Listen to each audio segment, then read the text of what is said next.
But somebody. I should get one of those stands like they have.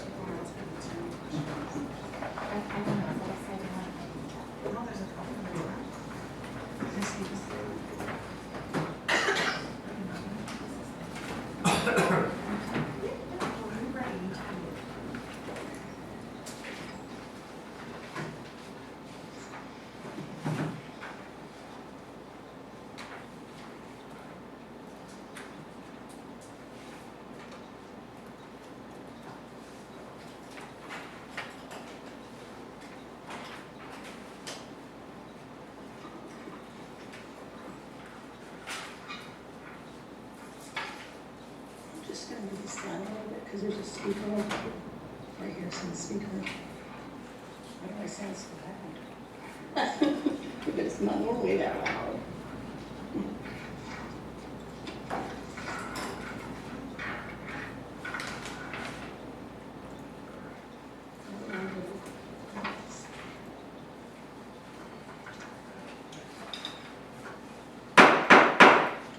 Good evening. I am calling the Lower Saukon Township Council meeting to order. It is now 6:37 p.m. Do we have any informational items from the manager? Thank you, Madam President. This meeting is being broadcast via YouTube and is being recorded for future use. And also, I ask that the public council bear with staff as we transition from board docs to the diligent platform, as there probably will be a little bit of hiccups learning the new technology. That's all I have. Thank you very much. And now a roll call, Stacy, please. Ms. Wright? Here. Mr. Gress? Here. Mr. Heinebecker? Here. Ms. Altough Cordero? Here. Ms. De Leon? Here. Also with us tonight is our acting township manager, Jay Finnegan, our director of finance, Patty Coronia, our solicitor, Mr. Gudzuzian, our township engineer, Brian Cucker, our chief of police, Chief Barnt is here, and myself, Stacy Werkheiser, secretary.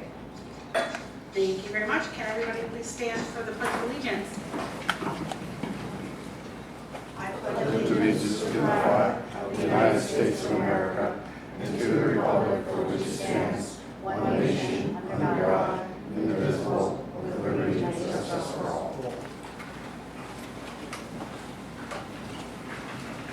We did hold an executive session this evening. I'll turn it over to our solicitor, Mr. Gudzuzian, to explain. Thank you. We met in executive session approximately 6:15. This evening, we discussed issues with regard to real estate and potential litigation. No official action was taken, and there's no requirement to change anything on the agenda with regard to the executive session. Thank you. Thank you. Junior council reports. None of them are present tonight. Okay. Thank you very much. We have public comment procedure. It's out in the hallway, but we do have two public comment periods. One towards the beginning of the meeting, which is on agenda items only. That is 3 minutes. And then at the end of the meeting, you can speak on any matter, whether it's on the agenda or not. So when we get to that portion of the meeting, we will invite residents to come forward. But first, we're going to do presentations and recognitions. We have a number of resolutions. The first is Resolution 37-2026, recognition of National Police Week, May 10th through May 16th. Resolution 37-2026 has been prepared honoring peace officers for their bravery, dedication, and heroism, and designates May 15th as Peace Officers Memorial Day, with May 10th through 16th, 2026 designated as Police Week in Lower Saukon Township. And I am going to turn it over to Mr. Gress to read the resolution. All right. Whereas in 1962, Congress authorized and President Kennedy proclaimed May 15th of each year Peace Officers Memorial Day in honor of the federal, state, and municipal officers who have been killed or disabled in the line of duty, further designating the calendar week in which May 15th falls as Police Week, and was directed that flags be flown at half-staff on Peace Officers Memorial Day. And whereas in every community, law enforcement officers are committed to the preservation of life and property, risking their lives to protect us by providing law and order and serving the cause of justice. And whereas law enforcement officers, including members of the Lower Saucon Township Police Department, accept a profound responsibility and work to uphold our laws, safeguard our rights and our freedoms. And whereas we honor the heroism and dedication of all law enforcement officers, especially those who have paid the ultimate price with their lives.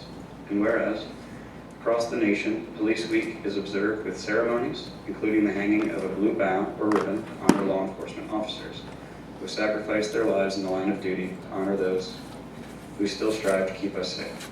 And whereas all citizens are encouraged to express their deep appreciation to the men and women who risk their lives to guard and protect us, now there be it resolved that Council of Lower Saucon Township, Victoria Lafayette, President, Priscilla De Leon, Vice President, Hunter Gress, Chad Heinbecker, and Laura Red, Council members, wish to recognize and honor peace officers for their bravery, dedication, and heroism. And on May 15th, 2026, be designated as Peace Officers Memorial Day, May 10th through 16th, 2026 as Police Week in Lower Saucon Township. Thank you, Hunter. I will entertain a motion to approve Resolution 37, 2026, recognizing National Police Week. Do I have a motion? I will make that motion. Second. Thank you. And I do invite at this time all council members to provide comment. And if you would also like to comment on the other resolutions that we have, recognizing our various other first responders and staff in the township, I welcome that comment also. So I'll turn it down. Priscilla, would you like to make a comment? Yes, hold on a second. Can you start at the other end, please? Sure. Chad, would you I'll like to take it. start? Yeah, Can you speak in the microphone? the microphone, thank you, yes. I'd like to express my thanks to the law enforcement officers of Lower Saucon Township Police Department who have served our community well, and myself included on a personal level. You know, it's one of those things when you need them and they show up, that their professionalism, their response time, their diligence, their care, their compassion shows the humanity of who they are as individuals and upstanding members of our community, and I thank them sincerely. Thank you. Thank you, Chad. Laura? Sure. Well, we're doing comment like for all our resolutions, I guess. Are we doing all of them? Yes, we are doing all. Okay. Chad, do you want to Do go? it one at a time. For comments, one at a time. We'll comment one at a time. Yeah, I agree. Okay. I will also thank the police for their services. I've been lucky probably not to need their services, but maybe once for an odd circumstance, but they're always here and they do a great job, and we are lucky to have such a good force. So thank you all. Hunter? Yeah. Every year you have these presentation recognitions recognizing our police department. Obviously, we're all going to say thank you. You guys do a fantastic job. And it just seems like too little. Our police department is incredible. We have great services. They take care of our residents. They act with professionalism. And I think just saying thank you to them and we appreciate what they do is far too little for what they do. But I'm very grateful for them. I'm glad we can at least do something small here to recognize them. Thank you, Hunter. Priscilla? Okay. Our police officers carry a profound responsibility in safeguarding this community. We honor their dedication and we remember those who made the ultimate sacrifice in service to public safety.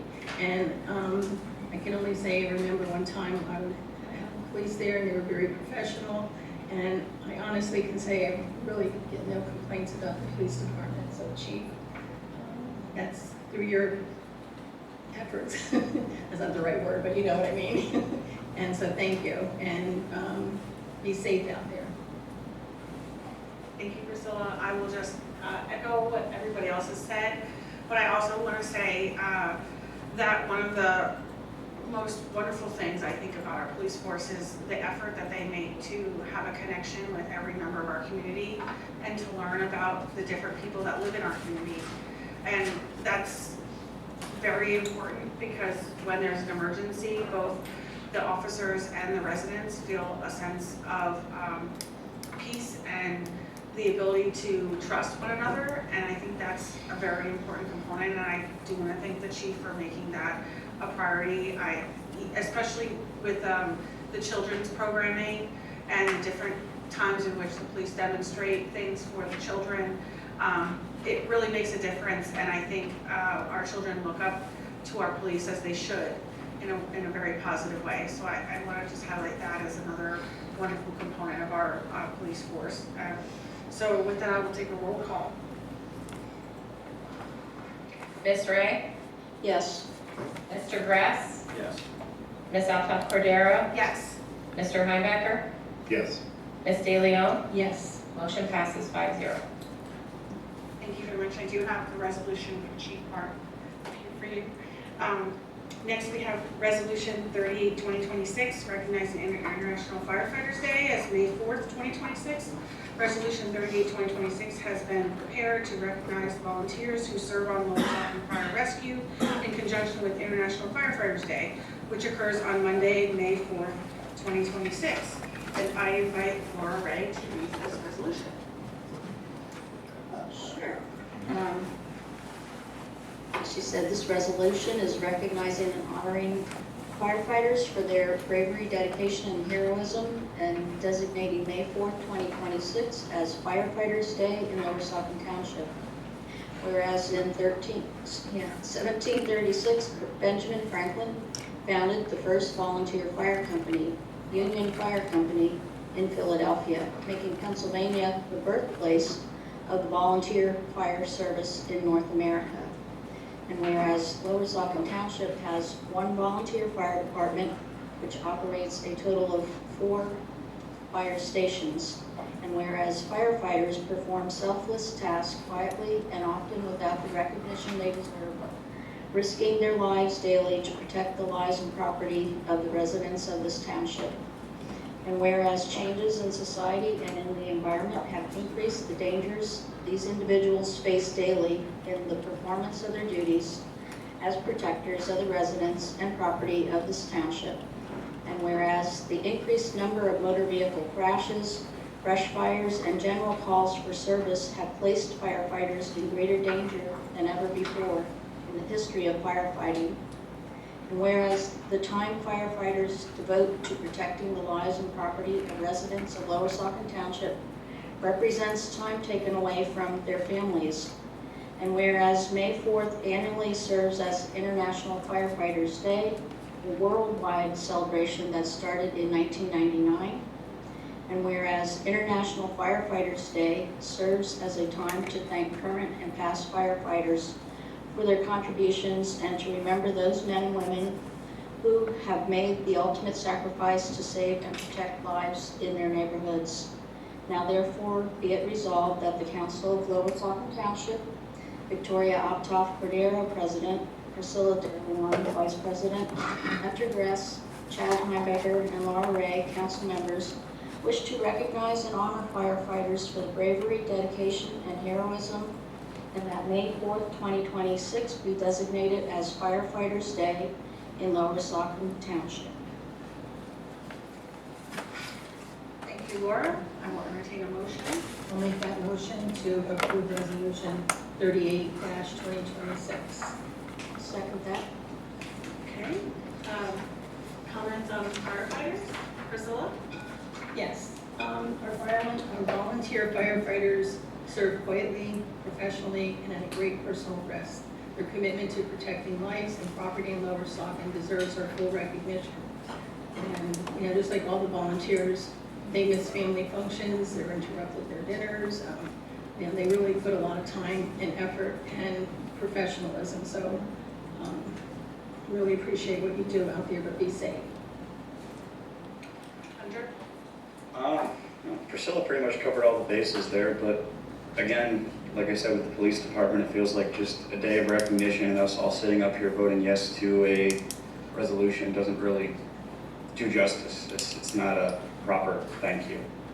And you can say thank you all you want, but there's no way we can repay these people who volunteer their time and put their lives on the line to protect us, our lives, property, and keep everyone safe. So, big thank you again to our fire department as well. Thank you, Hunter. Laura? Sure.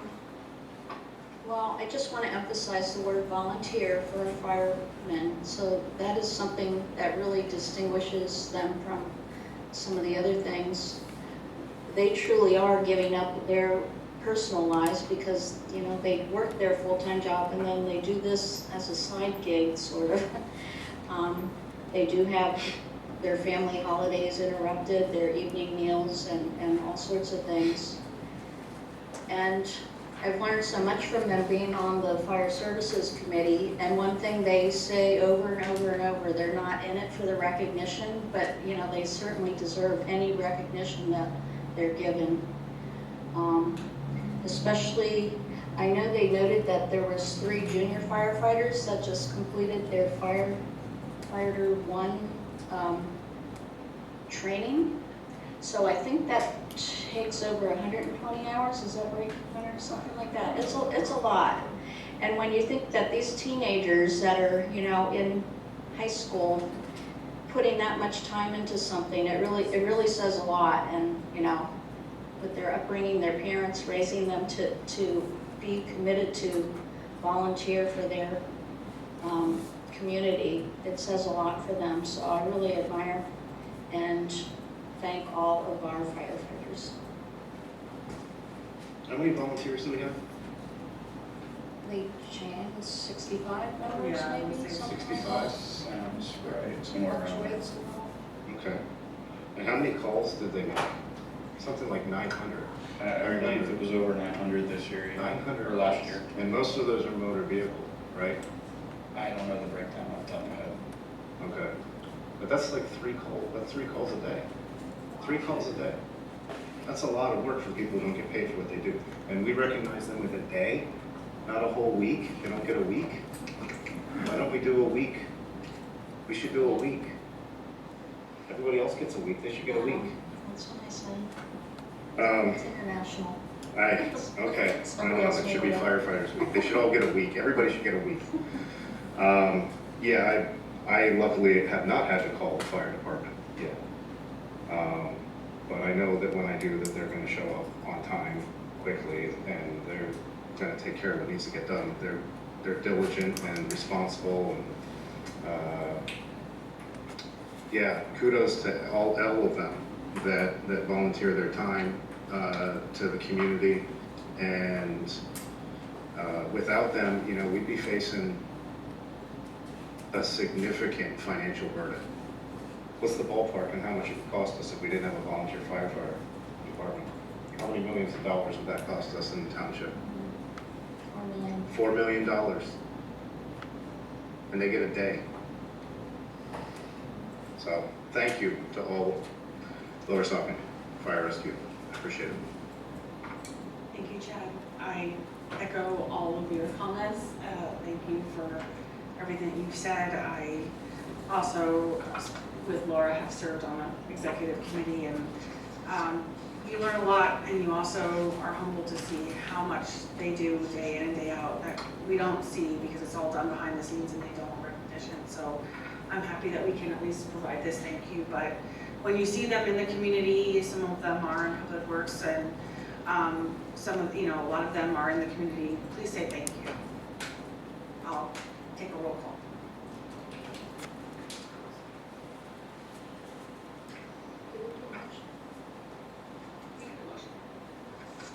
Did we do the motion? Priscilla, Yeah, we did the motion. Yeah. Yeah. Ms. Grass, or Mr. Grass? Yes. Ms. Sata Cordero? Yes. Mr. Heimbecker? Yes. Ms. De Leon? Yes. Ms. Ray? Yes. Motion passes 5-0. Thank you. Next, we have Resolution 39, 2026, which is recognizing National Public Works Week, May 17th through May 23rd, 26. Resolution 39, 2026 has been prepared to recognize the Public Works employees for their hard work and dedication, and to recognize May 17th through May 23rd as Public Works Week in Lower Saucon Township. And I will turn that over to Chad to read the resolution. Yeah, I'll take this one. Resolution recognizing Public Works employees for their hard work and dedication, and to designate May 17th through the 23rd, 2026 as Public Works Week in Lower Saucon Township. Whereas citizens are served every day by public employees at the federal, state, county, and municipal levels, and whereas the efforts of these dedicated employees directly enhance the quality of life in our communities across the nation, and whereas Lower Saucon Township is proud to be served by a team of hardworking and committed public works employees that provide essential services to ensure the safety, health, and well-being of our residents. And whereas these responsibilities include maintaining township roads, paving streets, and keeping roads safe and passable during all storms. And whereas the public works employees in Lower Saucon Township not only maintain our road infrastructure, they also maintain our parks, public pavilions, and the Saucon Rail Trail, keeping these shared spaces clean, safe, and beautiful for all to enjoy. And whereas the Public Works Department contributes to cost-saving projects such as culvert installations, park development, and stormwater mitigation efforts. And whereas these employees are on call during emergency events to ensure public safety. And whereas the value and importance of the work performed by the Public Works Department often goes unseen, yet their contributions are essential to the daily operations of our community. And whereas all citizens are encouraged to express their appreciation to the employees of the Public Works Department for the contributions they make every day to our health, safety, comfort, and quality of life. Now therefore be it resolved that the Council of Lower Saucon Township, Victoria Altoff-Caldero, President Priscilla De Leon, Vice President Hunter Gress, myself Chad Heidecker, and Laura Ray, council members, wish to recognize and honor Public Works employees for their hard work and dedication, and designate May 17th through the 23rd, 2026 as Public Works Week in Lower Saucon Township. Thank you, Chad. I will entertain a motion. I'll make a motion. Thank you, Chad. I'll second that motion. Thank you, Hunter. I will start off with comments on the Public Works Department. I think a lot of what they do, again, is behind the scenes, and we don't realize how much they provide benefit to our community. They are out in all different weather all day long, doing all kinds of stuff, and I'm happy that I know our township is now finally moving forward and at least providing them some space that they can properly get cleaned off and have a workroom that is at least in the 20th century, not the 21st century. But I do want to thank them for everything that they do. They are very responsive, and you know, we get a lot of great comments I get from a lot of people about how much that they do, so I want to say thank you to them. Chad, go ahead. Yeah, I have a history of public works, not here locally, but nationally and internationally. I do training in guardrail and roadway safety devices that I've been working with for about 30 years. So I've dealt with a lot of different public works, and without a doubt, what they provide as a service to the community is something that we all interact with, and you don't even realize it. The number one role of municipal government is maintaining our roads, and that's the job of the Public Works Department. When we have inclement weather, snow, ice, they're out there plowing, salting, making sure that our roads are safe and passable, maintaining signs, safety infrastructure, obviously our parks that we all appreciate and use, that add to the quality of life within our community. And the stormwater management is another aspect of this too, making sure that the rainwater is properly contained, maintained, and distributed correctly through the infrastructure systems that we have for that. So they contribute a lot to our community, and I appreciate what they do. Thank you. Thank you, Chad. Laura? Yes, I would like to ditto that. Our public works do an awful lot of things. We have like top-notch parks because of them. They're very versatile, the employees that we have, and they seem always willing to jump in and do whatever it takes, regardless of the project. So they're quite impressive, their skills. So I thank our public works department. Thank you. Hunter? Yeah, I mean, our public works, as it's been said, is incredible. A lot of times you'll see them during emergencies right alongside the police department and the fire department assisting, whether it be down trees, snowfall, issues with the road, you name it. Public works will be out there assisting and making sure that residents are safe and that everything's cleaned up after a terrible storm.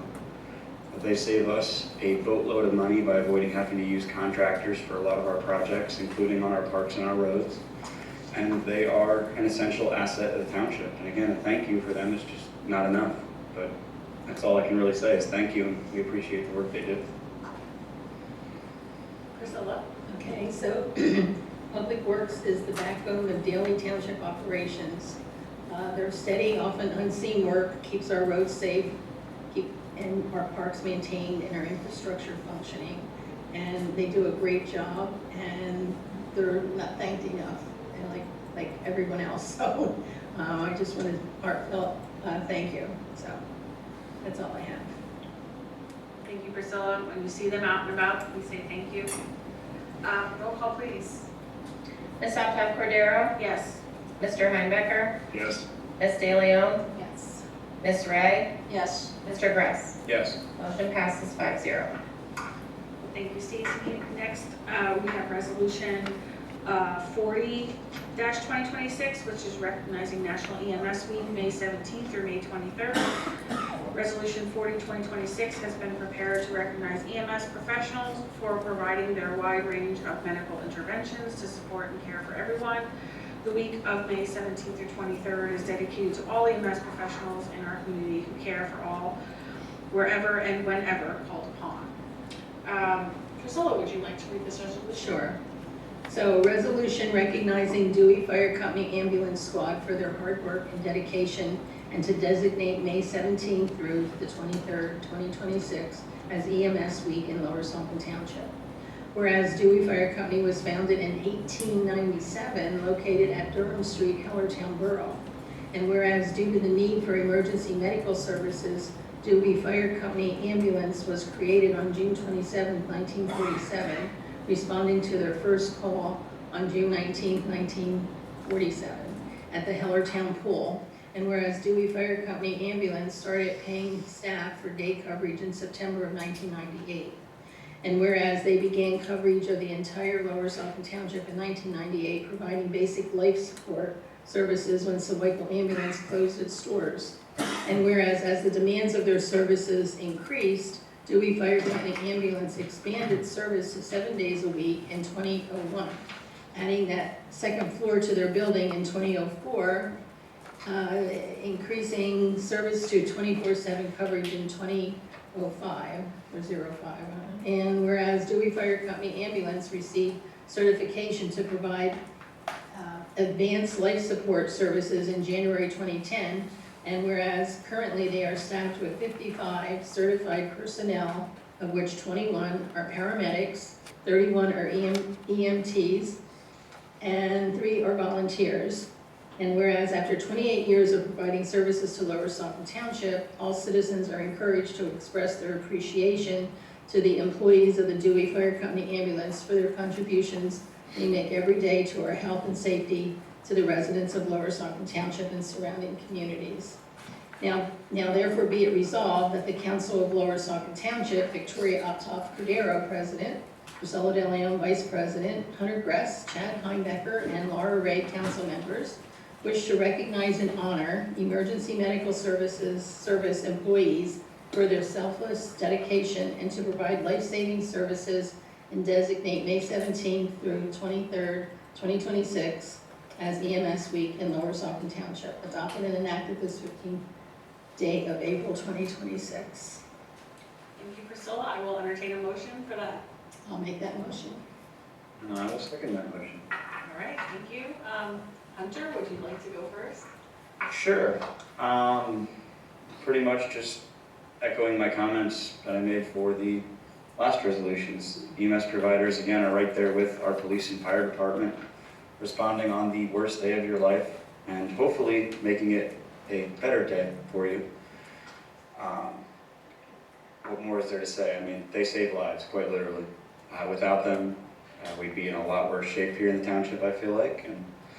Again, a thank you for them is not enough. A resolution for them is not enough, but at least it's some way we can try and honor them. Thank you. Laura? Sure. Yeah, we're very lucky actually to have Dewey EMS. A lot of communities in our area are facing issues with keeping their EMS services afloat, so consider ourselves very lucky. And I thank them for their services. Thank you, Priscilla. I'd like to say that Dewey's EMS professionals provide life-saving care with skill and reliability. And after decades of services to Lower Saucon, they continue to respond whenever our residents need them. And I guess I'd like to add, and I would like to thank all of these dedicated professionals for their essential roles they play in keeping our community safe, supported, and functioning every day. And I guess, unfortunately, I have to say that I've called Dewey, or 911, and Dewey responded too many times.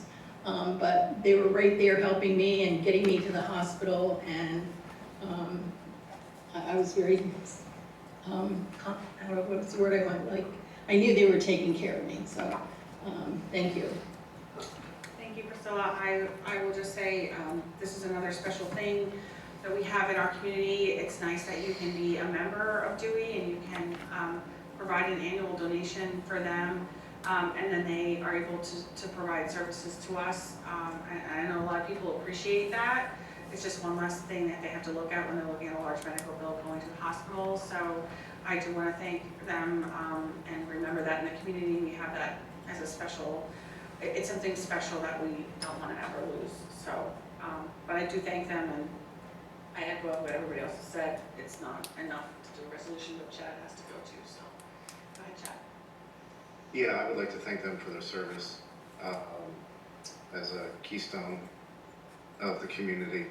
I had the opportunity last year. I've been going to the Dewey Carnival with my kids every year, riding the Gravitron, spinning around, having a good time, shooting the ducks, and not the real ones, but and last year I had the opportunity. I volunteered to flip some burgers with the guys in the pavilion there. So I got to hang out with Matt Sinkovich and other gentlemen from that group, as well as Williams Township volunteer firefighters as well.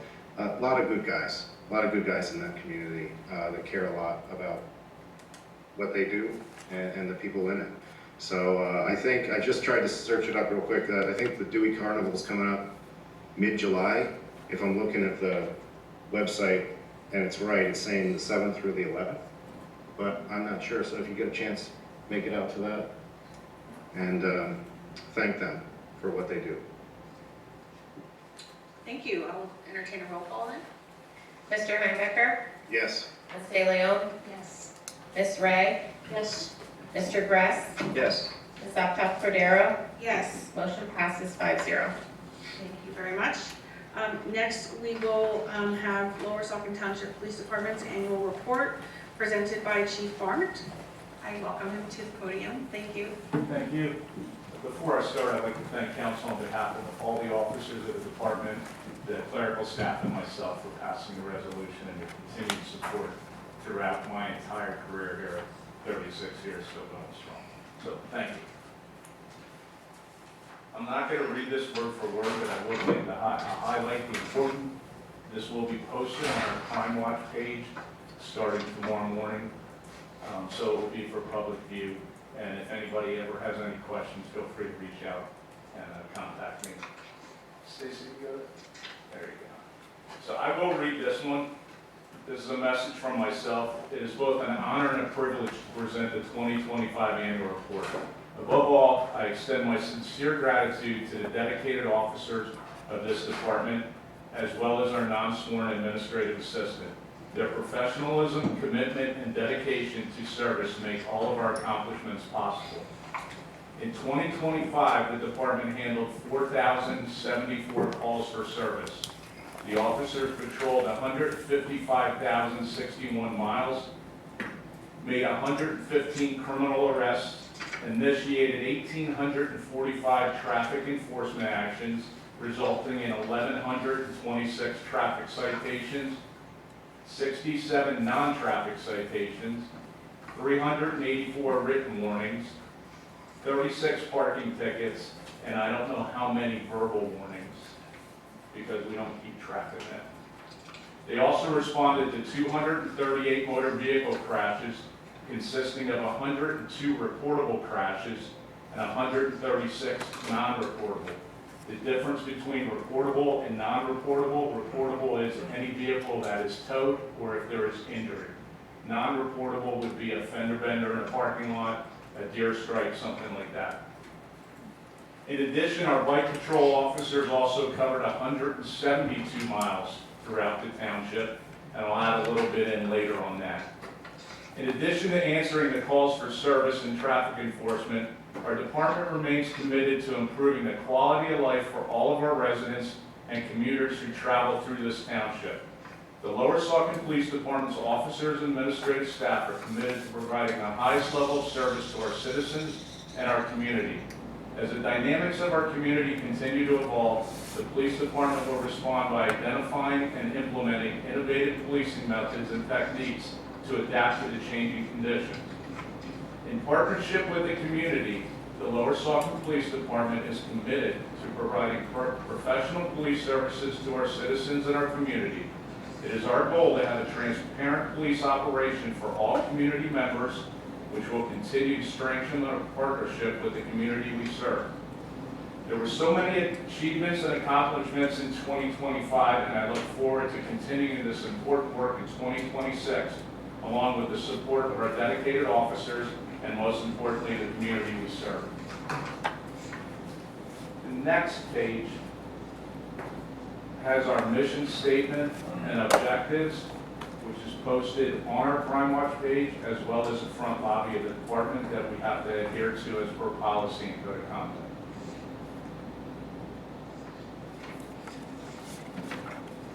The page that's on the screen now is the current organizational chart for the department. As you can see, if you start from the bottom, Stacy, there are 4 patrol teams, each led by a patrol sergeant. There's 2 night shift patrol teams, which are on the right side, and 2 day shift patrol teams.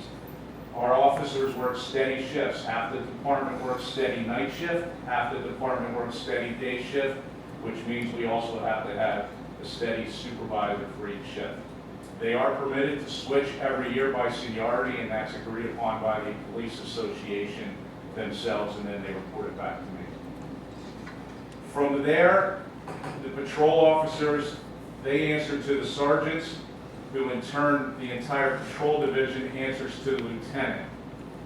The lieutenant is also responsible to oversee the detective sergeant, who then, as you go up the organizational chart, there's an administrative clerk, and then myself. As you can see, the span of control never exceeds 5, which is important when you're running an organization, especially with command staffs like that. Coming in another month, we will be adding the other detective. Our last officer will complete his field training in May, I'm happy to say. So there will be 1 more detective box under the detective sergeant, and he will answer to that detective sergeant, and they will both answer to the lieutenant.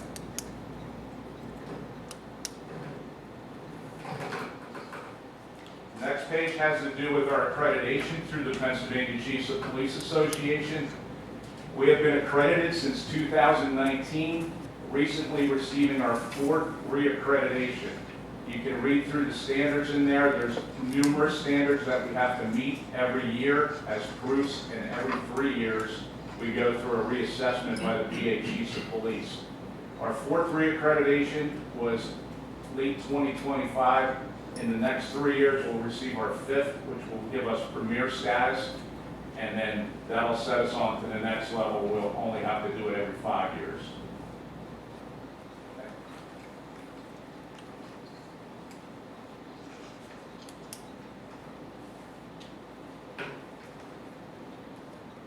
The next page starts with training. Every police officer in the state of Pennsylvania is required to go through a minimum of 12 credit hours of in-service training each year.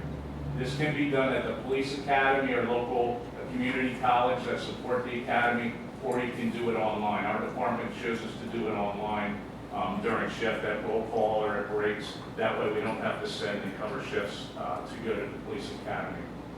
The training is completed, as I said, online, consists of vehicle code, crimes code, and legal updates, as well as various other police topics. It could be survival, it could be defensive driving, it could be special needs, it could be impaired driving, something like that. There's always 2 electives. In addition to the MOPAC training, officers annually in our department complete the following training, which are firearms qualification and training for all department authorized weapons. That can include their duty weapon, or patrol rifle, or any off-duty weapons that they carry. CPR, first aid, AED, and that also includes tourniquet, less lethal, which is taser, and control and defensive tactics. Those are all done in-house by our own instructors who we sent through the training, which saves a considerable amount of money to the township and time. As you go down below, I am big on training, and you will see there's a large list of training. The list that follows is all of the elective training that officers have chosen to go to. Everything is posted in the department. If they are interested, they notify me, and I do everything I can to send them, which I believe is huge when it comes to career development.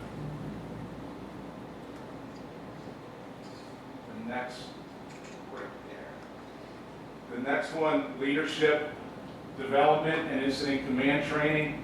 Our department currently has 11 supervisors and officers who have successfully completed the Trilogy program for FBI LEADA, which demonstrates our strong commitment to advanced leadership training and organizational effectiveness.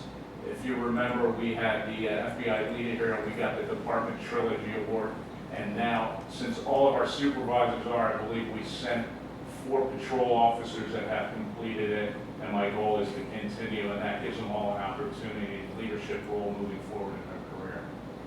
In addition, all of our department supervisors have completed a minimum of ICS 300 and ICS 400 training. If you ever took 300, 400, it's long, it's drawn out, and Jay can explain that. And what that does is ensures they're prepared to effectively manage complex incidents and provide coordinated leadership during a large-scale and multi-agency event. These accomplishments reflect the department's ongoing investment in preparedness, professional standards, and community safety. And I'm proud to say that our policy is written for incident command, and we have taken that over the top by having our supervisors complete the 300 and 400. So, kudos to all of that. Specialized units are White Patrol. As I stated before, they patrolled 172 miles within the township. We have 8 members who are certified by the International Police Mountain Bike Association, and we also have 1 instructor in-house, which saves us a lot of time for our research every year. We utilize 3 volcanic police mountain bikes to patrol the township, and we patrol on the roadways, developments, Saucon Valley Rail Trail, so if you see them out, give them a shout, give them a wave. Those are pictures of the bikes on there. K-9 unit. We have a highly trained K-9 unit, including obviously the handle and the K-9. They form a powerful working team that improves safety and efficiency and effectiveness and provides major advantages to not only us, but other law enforcement agencies and the community itself. It enhances officer safety, and the bottom sentence pretty much sums it up. The presence of a police K-9 alone often de-escalates situations, as suspects are less likely to resist or they'll comply. The minute that K-9 vehicle pulls up, whether the dog's barking or they see K-9 unit on the side, it usually works. They also have superior detection abilities for narcotics, explosives, firearms, ammunition, or tracking missing people. Their nose is about 100,000 times stronger than humans. And the big one is community engagement. You've all saw Titus out in the public doing his demos, doing the backwards walk on his hind legs, school demonstrations, positive interactions, and they really become an ambassador for the police department. And there he is, he's 7 years old. The next page is a summary of training and deployments by the day of the week. You could just go down through. pretty much a graph by day of the week, training by month. He does go through a lot of training, but that saves us in the long run if we ever have to deploy the dog. Commercial motor vehicle enforcement, or MICSAP. This promotes safe transportation and reduces commercial motor vehicle involved crashes through consistent, uniform, and effective safety programs. And you can the program goals are listed below. Removes unsafe drivers, hazardous vehicles, requires repairs, vehicle defects, appropriate remedial action, documents violations, and gives credit to carriers and drivers that are in compliance. What it involves is an inspection of the truck. There's 3 levels. Some take more time than others, or we can actually weigh the trucks for overweight vehicles. The last paragraph, go up, Steve. That's okay. Last year, our commercial vehicle enforcement officer, we have one. He's assigned a minimum of 24 hours a month to conduct commercial vehicle enforcement throughout the township. That's through an MOU with the Pennsylvania State Police. When we send them to training, you have to sign the MOU that you're going to provide them at least a minimum. He may also conduct this enforcement while he's on his designated patrol shift or may be called out when on off duty. He must also attend mandatory annual training and testing to maintain his certification. In 2025, he completed 76 inspections, which resulted in 249 violations, 24 out of service violations, 47 traffic citations, and 1 arrest. And you may think, well, there's only 47 traffic citations. The main goal for him is to get the trucks in compliance so they're safe to drive, not to cite. The reports go to the federal government and they can be taken out of service and then they can't be moved until they're repaired and the owner or the operator shows proof. 2025 highlights up top. I'm not going to go through them all. Some big ones on there. We deployed new body cameras to replace our last ones. Deployed 4 flock license plate cameras to assist with criminal investigations. Obviously, we hired our last full-time officer so we can move our detective forward. Conducted 10 DUI roving patrols, and we brought on the first responder chaplain to the department, which is well received by the department. The last part, 2025 community engagement and outreach. There's too many in there for me to go through. You can read them all, but we will continue, and hopefully for 2026, I can make the list longer. And while I'm on that subject, if you're not doing anything this Saturday from 10 to 1, we're having a touch truck out here on the complex. The next 2 pages is a summary report of our UCR reporting that gets filed every month by our lieutenant to the state. And if you just go down a couple lines right there, you'll see part 1 offenses. I can't. It's just go down a little bit. Right in this area, part 1 offenses. You'll see 43 going across. Part 1 offenses are violent crime in the township. Part 2 offenses are non-violent crime in the township. So when you see 43 on there, it may look like a little, but we should all be proud that we have a strong police force that's out there and we don't have a lot of violent crime in the township. As you go down through to the next page, you will see at the bottom, total part 2, 167. That does not count as all of our calls for service. You heard me say before we had over 4,000. So we answer a whole lot more calls than are listed in our UCR, such as dog calls, stuff like that, burglar alarms. They don't get reported to the state. Chief, can I ask a question? Sure. What does the cleared column mean? The cleared column means the amount of offenses that are cleared by the department. So when we file it, we may make an arrest, whether it's that day, a week later, a year later, and then it gets refiled, and they keep track of it. So if you go back to the part 1 offenses on the first page, you will see we had 43 and we cleared 25. So that's over 50%. Some of them, I'd have to go through all of them, but they're burglaries and stuff like that.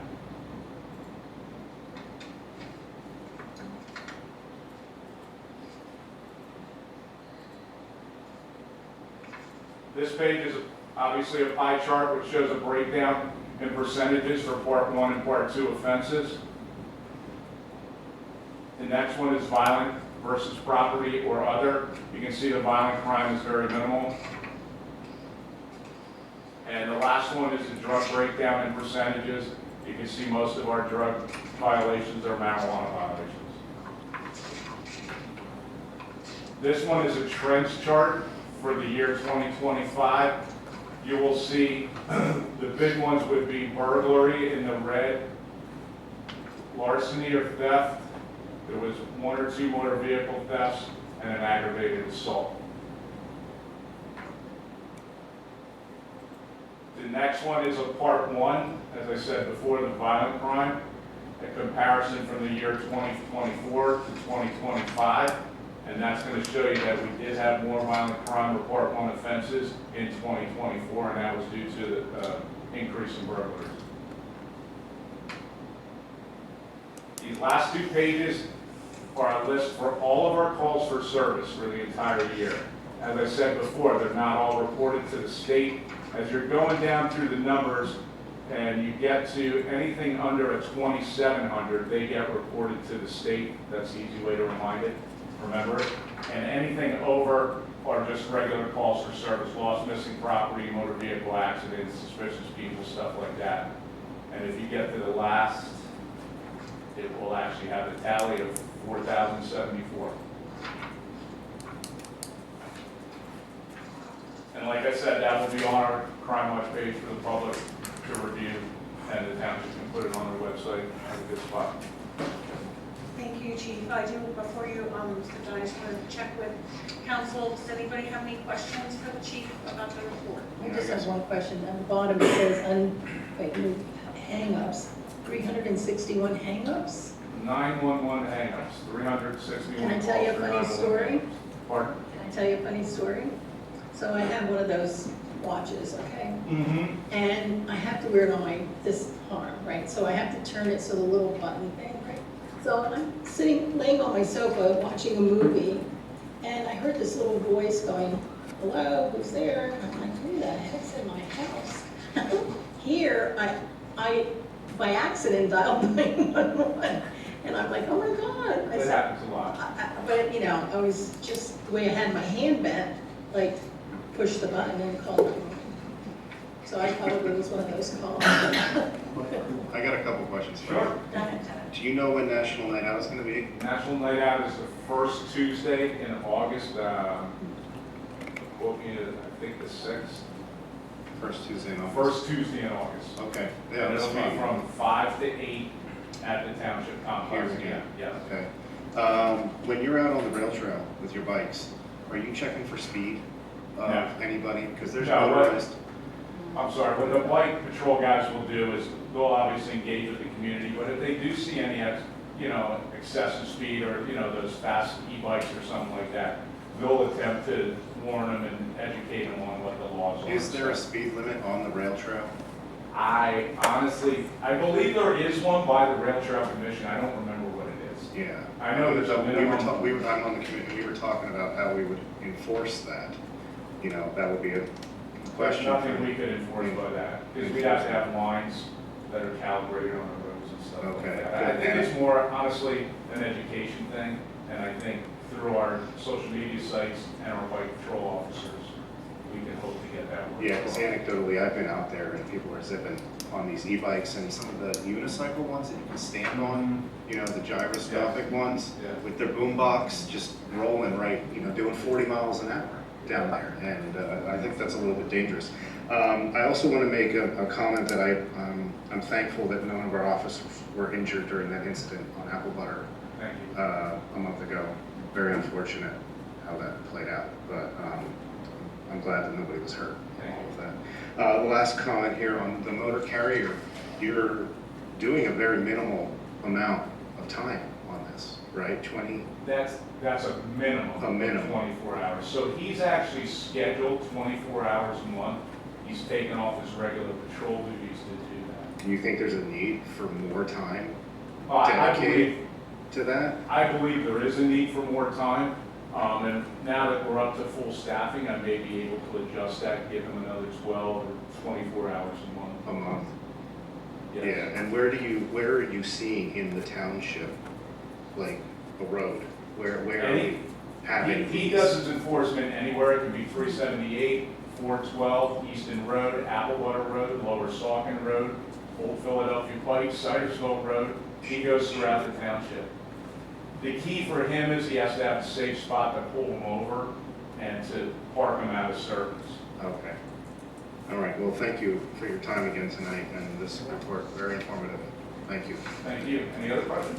And so along the same line too, that was the one area where I made notes on the commercial motor vehicle enforcement. Is it possible to have a second guy do that? How much training does it take Well, to it's- become one of those? I don't recall the exact amount of time for the training, but it's the minimum amount of training, and then I have to get somebody that's interested in going. Fortunately, the officer that does it, he has a background in mechanic, and he was very interested in doing it. I can't force guys to take training other than their minimum requirements, but I can tell you, the officer is really good. And when it I'll comes say up, I yes, post it's it. impressive. With only 76 inspections to have that many citations issued, it just tells me, it's like, wow, if they could pull over twice as many trucks and inspect them, that's a big safety thing. And just to clarify, when I say that, that doesn't just mean it's tractor trailers.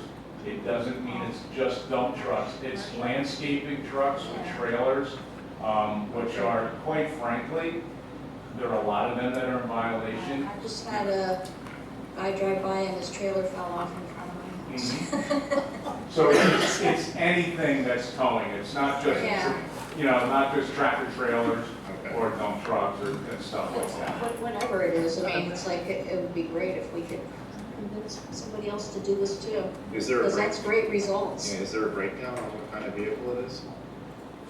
I could get that together.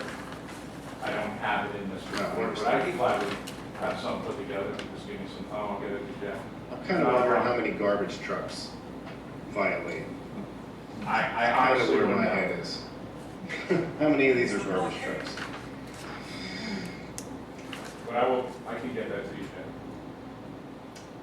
I will echo the other two council members in saying I think in seeing the commercial vehicle statistics, it seems like there may be an issue there that maybe we could devote some more resources to, so I would welcome that, and I would welcome any statistics you have on the comparison of which type of vehicles that you've been able to capture there.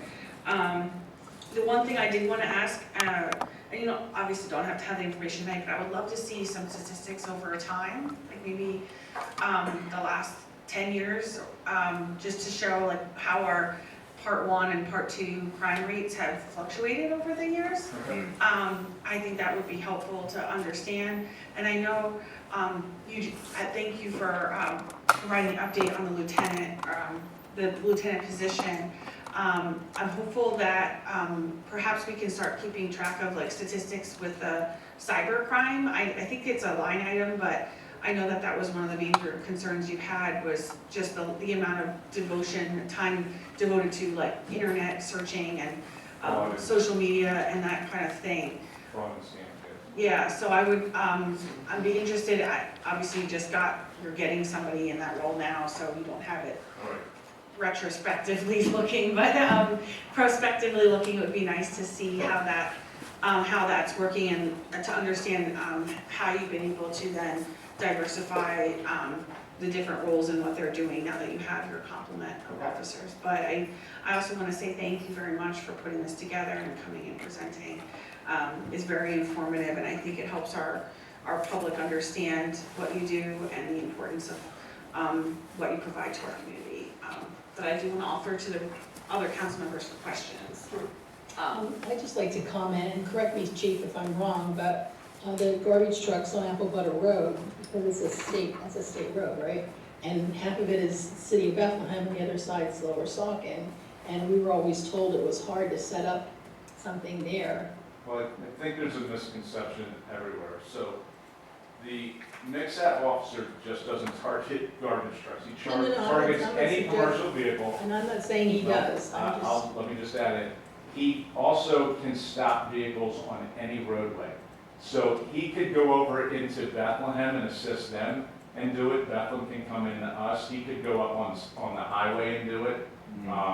They do some joint enforcement operations, which we're gonna be doing this spring, hopefully with Upper Saucon and Hellertown. They do them in Lehigh County all the time. So the roadway does not really matter. It's more a safe spot to get the vehicle pulled over itself, because the officer, he actually in one of the inspections will have to get out, he crawls underneath it, checks the brake lines and everything like that. So that's not something you want to do on the side of a busy roadway. You want to get them off in a pull-off or something like that. Yeah. Are there any other questions of council? thank you.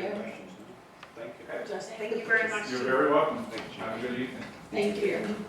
Thank you, everybody.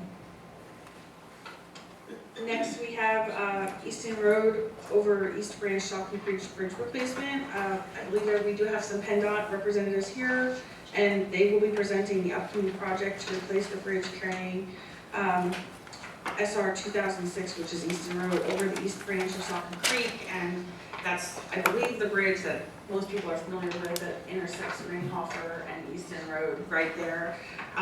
So I do welcome your presentation, and if there are, after your presentation, shortly thereafter is a time for public comments, so I welcome you also to stay for that period to hear if there's any comments, and then I would direct anybody that wants to speak with you about the project in more depth to meet with you out in the hallway, and I'm sure you can share your contact information. And I know there's a public comment period that's like opening now, and it's open, but go ahead. Good evening, I'm Rebecca Hillwright. I'm the PennDOT consultant project manager for East Road. Could you turn your mic so it's, I feel, yeah, it feels like it's off, but maybe it's on. Is it on now? Holler it. Hello? Turn you off. I think it's on. Come on, Stacy, you're slacking. Oh, now it's on. Oh, okay, chief might, I don't know. The chief I didn't have even turn it on. He just wasn't Some voices carry more than, our room with our ceiling, it's very bad with the sound depending on the tone of your voice, so I appreciate that. No problem. Just to start over, good evening, I'm Rebecca Hillwright. I'm the consultant PennDOT project manager for the Easton Road project, bridge replacement project. This evening, we're going to do a short presentation on the project. We also have display boards available out in the hallway, and there is information on PennDOT's website too, with all the information we're presenting tonight. As mentioned, we can answer any questions out in the hallway or during the comment time. And we also have comment forms, hard copies over on that counter. They can be returned to the email or address on the form, and comment forms are also available online. Thank you. Yeah, I was gonna pull this over to the podium, but for some reason, it is not turning on. Can you use, do you have it on that USB, would it help? You have USB, right? I do have. Do you want my computer? Is it not working for you?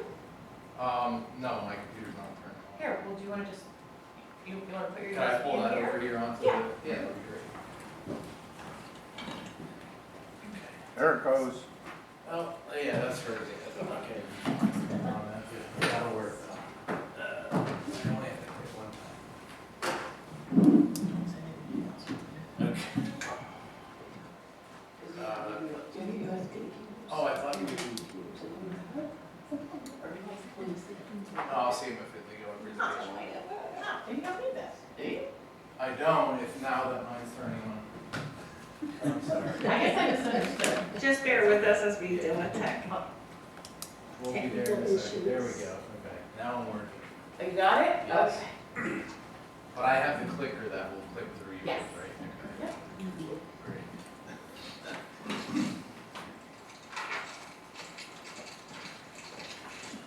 Okay, can everybody hear me? Great. Okay, so as Becky described, she is representing PennDOT. She's the consultant project manager My name is Sergio Griffa. I work for Stantec Consulting Services. I'm the design project manager, and my background is in bridge engineering. And alongside me over here, I have Sean Bentz with me. His background is in roadway engineering, and together we're leading the design effort for the bridge replacement project of Easton Road over East Branch, Saucon Creek. And this presentation will give you an overview of the Easton Road bridge replacement, which is here in Lower Saucon Township. And this opening slide has a photo of the bridge. So the project is located northeast of Hellertown along Easton Road. I'm assuming that many of you are familiar with this location. It's a few hundred feet downstream of where East Branch Saucon Creek crosses beneath I-78, which you can see in the image on the right. You can kind of see, if I can get this working here. This is the creek coming down here. Our bridge is circled in red, and then I'm actually going upstream like this. But upstream over here, it actually crosses under I-78 in a culvert. The bridge is located adjacent to an intersection with Ringhofer Road, which is a local road owned by Lower Saucon Township. The primary purpose of this project is to provide a functionally sufficient crossing over East Branch Saucon Creek that meets current design standards and is safe for motorists and pedestrians. A secondary purpose is to provide a widened shoulder at the intersection with Ringhofer Road.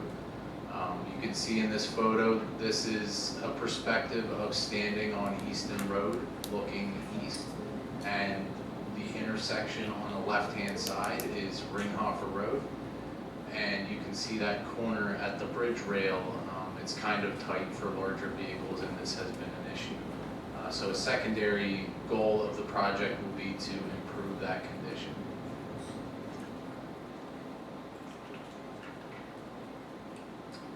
So this is the first of 3 official display boards for the project. You may have seen them out in the hallway on your way in.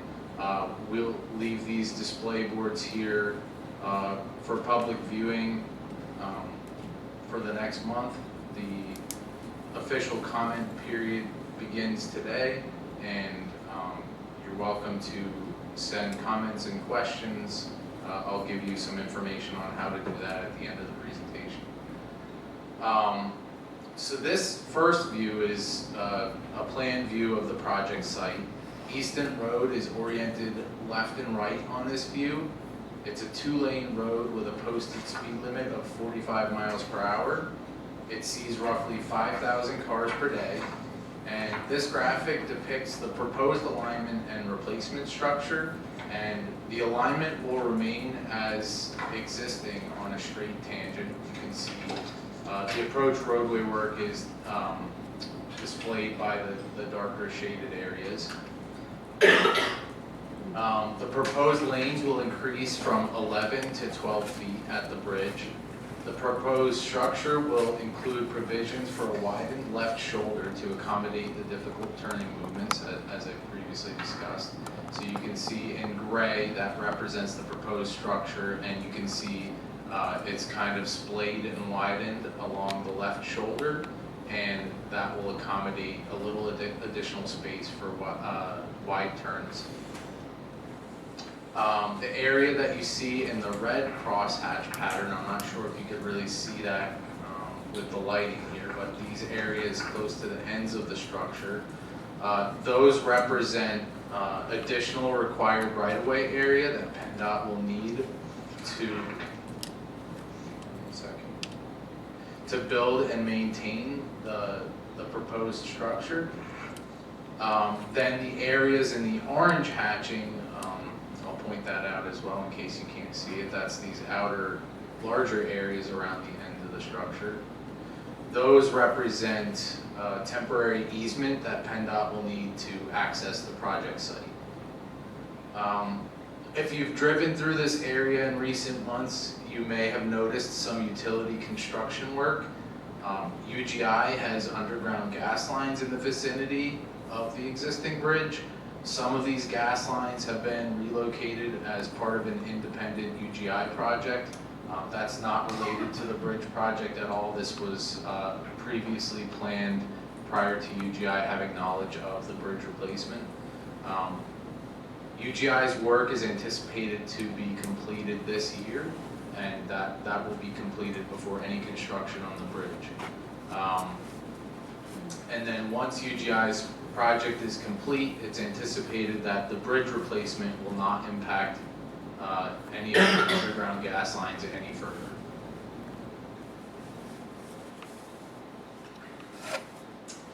So this slide, it's another one of the official display boards that you can see out in the hallway.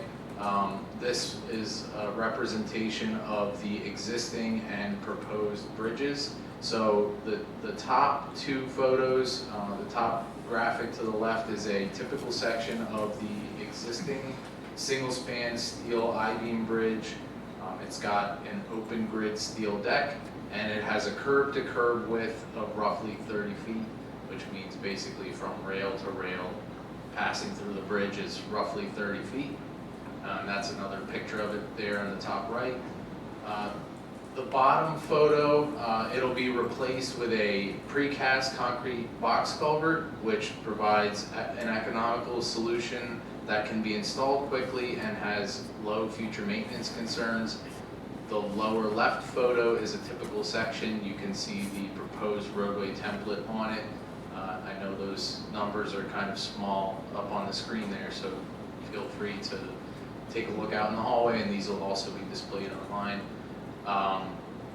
And then the photo on the bottom right is a section through the box culvert, so it'll convey water through that box from East Branch Saucon Creek beneath Easton Road.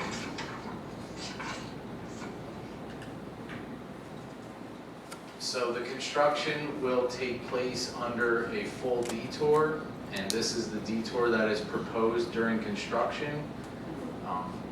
The detour will utilize Lower Saucon Road, Apple Butter Road, Shimersville Road, Route 412, and Cherry Lane.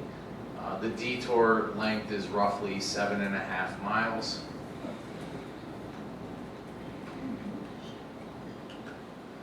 And then this is a preliminary look at the anticipated project schedule. Design is anticipated to wrap up in the fall of 2027, and then the construction will occur between spring and fall of 2028, with a focus on the summer months for the detour to minimize impacts to school bus routes. And on this last slide, if you scan this QR code, it'll take you to PennDOT's website and specifically to the project page for this project, where you could obtain additional information, and you can also obtain the online access to the comment and questionnaire forms. Any questions? Thank you very much. I will start, and then we'll go down the line, if that's okay. So, have you looked into other alternate detour routes that were less of a distance, 7 miles? Do you have any comparison of different detour routes? So we have looked at alternate detour routes on a state route, on a bridge that's on a state-owned road. The official detour has to be consisting of only state routes, so local traffic is free to take, local roads around the bridge. But this has been determined to be the most efficient state route detour for this project. Okay, I'm just going to repeat that back so I make sure I understand. Your state route detour has to only include other state routes.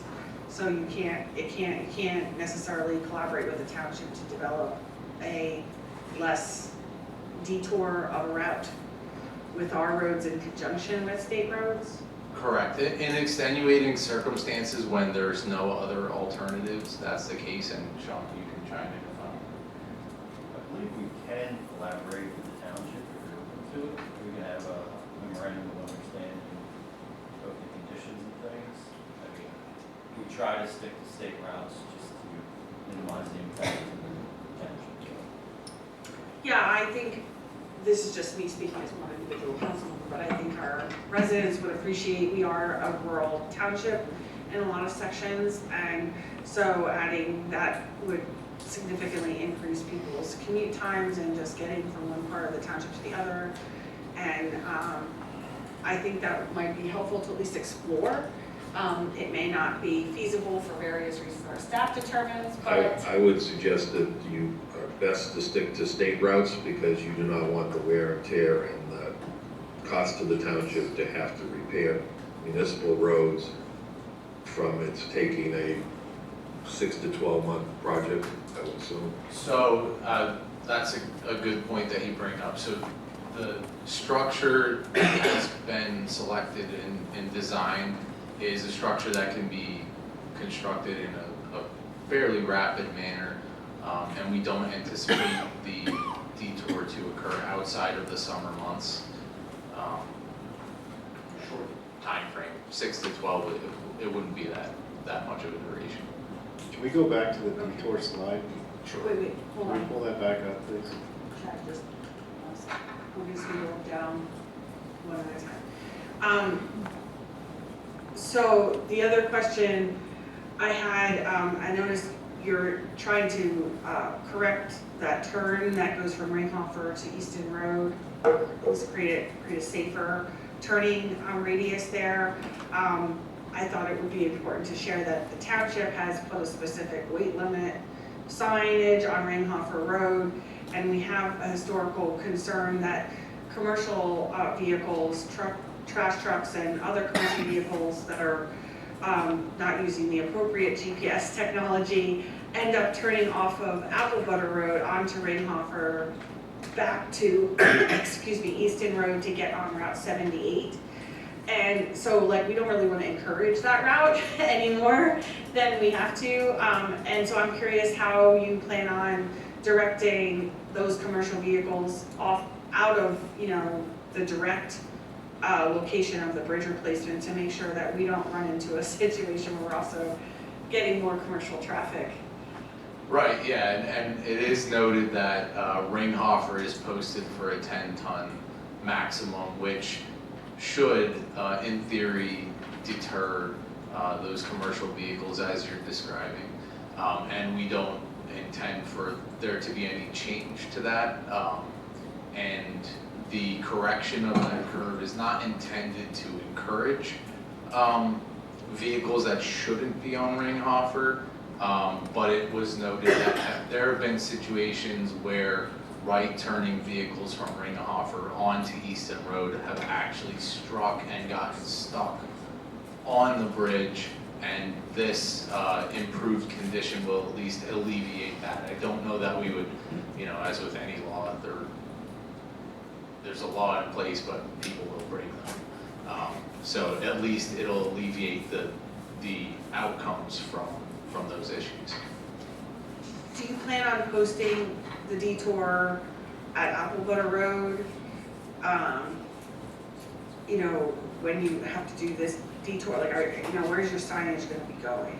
So, Sean, you're probably more. Yeah, we plan on proposing signage at the north end. The microphone, please, sorry. Thank you.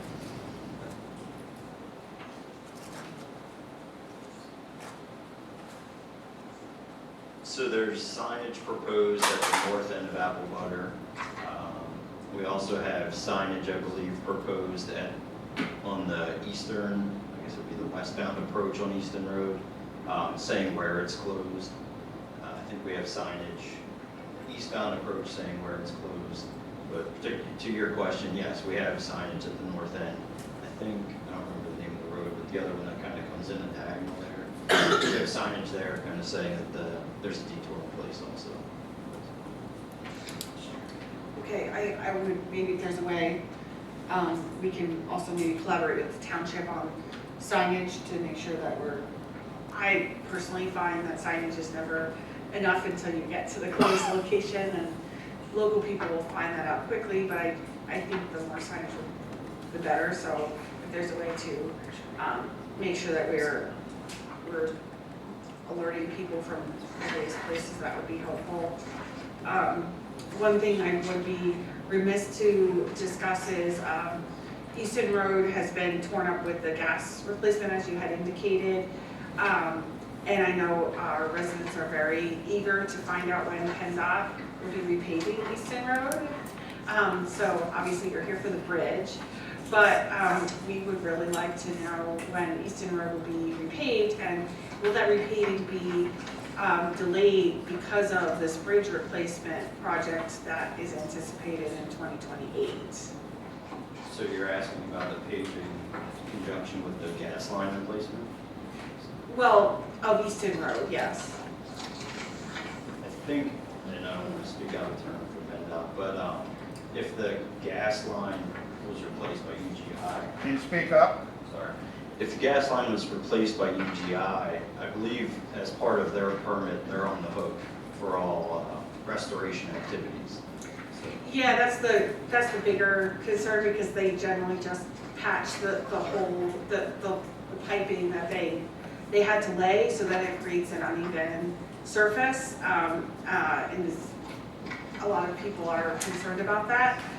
But obviously it's a state road, so we're eager to know when PennDOT plans on repaving the road, not necessarily patching the sections of UGI. I believe that's already been done for the most part, but I'd like to know when that paving is anticipated, and whether or not the bridge project is a factor in when that repaving takes place. I don't believe the bridge is a factor, but we can try to find out the answer, because that's not part of our project. Sure. It's not part of our project, so we can try to find the answer on that. Okay, thank you. I guess I just wanted to point out too, so the area that you see sharp shaded in the dark black, that is the approach roadways pavement that will be reconstructed as part of this project. Thank you. Chad, you're up. Go back to the detour, please. Yeah, nobody's gonna use that, just so you know. Everybody's gonna come down Lower Saucon and go over Apple and go down Mockingbird. So I don't want anybody in a large vehicle coming across that bridge on Lower Saucon, south on Lower Saucon from Easton, right? And I've seen this on the left where we had Easton Road closed, and we've had large tractor trailers going up, I forget the name, the little road that's right before where the overpass is. And so if we can make sure that we have proper signage on the south side of Lower Saucon, of Easton, to make sure that that's restricted. And that brings up another point, that I know that the bridge at this location is supposed to be replaced as well. Correct. When's that? That one will happen prior to this one, but they will not They're not going to overlap at all, so you guys have already taken that into consideration? Yes, those projects, the projects will not overlap, and specifically because the detour route for the State Route 2001 that you're referencing utilizes Easton Road with this bridge. Okay. Good luck with the short radius rail, fitting it in there. On this one, it's real tight. So I'm not sure what safety improvements you can make on this, if there's any offset that you can make on these tangent terminals to get that 50-to-1 flare rate to try to reduce nuisance impacts, potentially. I appreciate that. And then to second the comment on the paving, if there's any way that we can kind of tandem or dovetail this project along with a repaving at the same time through the Easton Road section down to where all this construction has happened, that would be, if you're closing it anyways, you may as well take a look at that. We'll inquire. Thank you. Other council members, questions? I have a question. So you said this is like a precast culvert kind of thing, so it's like a one-piece deal? Correct. So it comes in segments, Okay. but yes, it's a box and they'll come in, say, 4 to 6 foot segments. So in that theory, it replace- should go in pretty quick and easy, but I know the other bridge we had replaced on Lower Softon Road took about 3 years maybe we had a detour. And if you can tell, our detours are not, around the block, because we don't have a block. So they ran into all kinds of problems with moving telephone poles, Verizon, cable, all kinds of things like that, utilities, anything related. So hopefully that's on your radar to make sure that's all taken care of, because that held everything up forever. Absolutely, and we've been communicating with utilities, doing coordination. We don't anticipate any overhead utilities to be impacted by this project. I think there's maybe one. There's some low wires there, because they flag them already. Right. Whatever that is. There is a wire that comes across from the corner of Ringhofer, I should get the pointer out, and it goes to a street light on the southeast quadrant of the bridge. And that one is just to power that light, and I think that one potentially is one that could be out of service during construction, but the rest of the overhead utilities should not be impacted. From what we found to this Whatever the point. lesson that was learned on Lower Stockton Road. And I guess to address your earlier All of that. point, I'm not familiar with the bridge you're referencing, but a concrete box culvert is a very common structure type that Right. PennDOT uses, and I can assure you that it would be nowhere near that duration of a detour. The detour actually allows the construction to happen much quicker than if we were to signalize and build it. Oh, right. Steps. No, I wasn't suggesting that. Just, that made me remember, there was also an environmental concern with endangered species, I believe it was the bog turtle, that there was like some meeting or something that interfered with their ability to even like access the stream. Have you coordinated with the environmental groups to ensure that you're not going to run into any of those constraints? Yeah, that's a good question. I'm actually really surprised by the depth of these questions. So yes, environmental permitting is part of the project, and we're investigating, and this is going through a permitting process that identifies threatened and endangered species as well, and mitigation efforts to any impacts to these things are also a consideration in obtaining the permit. Maybe the township can share what we know about Lower Salkin Road and the bog turtles. That's an Alpine, the one that was at Alpine Drive. Yeah, Never saw that it. was also Yeah, a that's- contributing factor to its length, the delay. Yeah. Sorry, I didn't mean to interrupt the rest of the council members' questions. Priscilla or China? Good, you guys hit them all. Thank you. I just want to say, I do like the design of the bridge. I like the widening of the shoulder, not necessarily even for commercial vehicles, but you may be hauling a landscape trailer or utility trailer on your vehicle, and that turn's been a challenge for many people even without trailers. So I think that's a great change. I don't like the detour. Like it's been said, the people around here aren't going to follow that. I worry you're going to have large trucks not following that, but you're kind of darned if you do, darned if you don't. My biggest concern with that detour is going to be emergency services. We had this presentation recognizing our police, fire, and EMS, and I see a 7-mile detour as a 10 to 15-minute delay in response time. So that concerns me. I do appreciate that the bridge looks like it's going to be done quickly, but that still will affect emergency service response time, which is concerning to me. I don't think there's much you can really do about it. It's just something to be noted, I think. I will say that these things can be coordinated with emergency services to identify, more efficient local routes to improve those response times during the detour. Thank you. Is in regards to the detour and all your concerns, we can share, we have an actual engineering plan of the detour with all the signing and everything. We can coordinate with the roadmaster or filter it up to you guys. And work with you to make sure, you obviously know the township more than we do, right? So make sure your concerns are addressed and we have the signing that you think would be best. So put that out there. Really appreciate your willingness You know to better than me. collaborate with us on that for the benefit of our residents.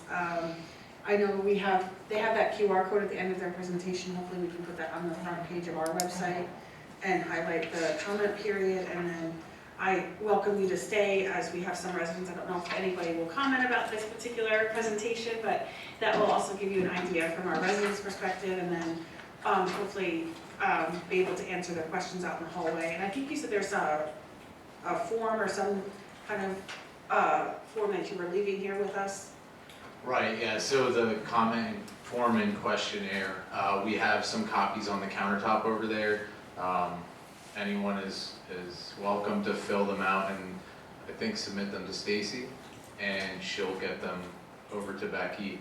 And it's basically asking the same questions that you can get to on the comment form through the QR code. So however you prefer to submit them, they'll be taken into consideration.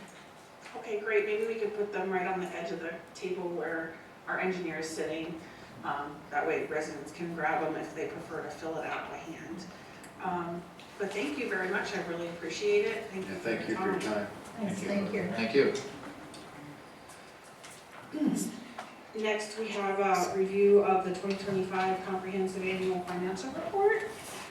In accordance with the Budget Advisory Report, the Director of Finance will present Council with the prior year Comprehensive Annual Financial Report.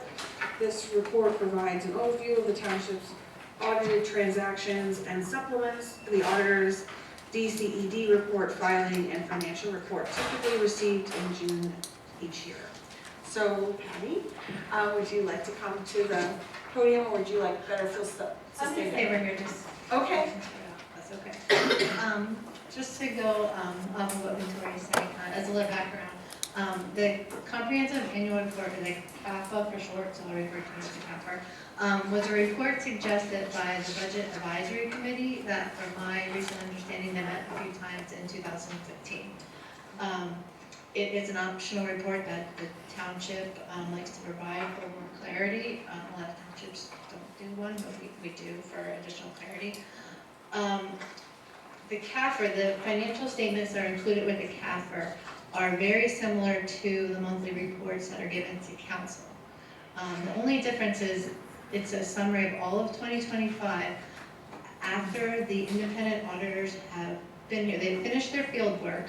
They've done the DCD report, but the completed audit report is not together yet, and it won't be completed till usually midsummer.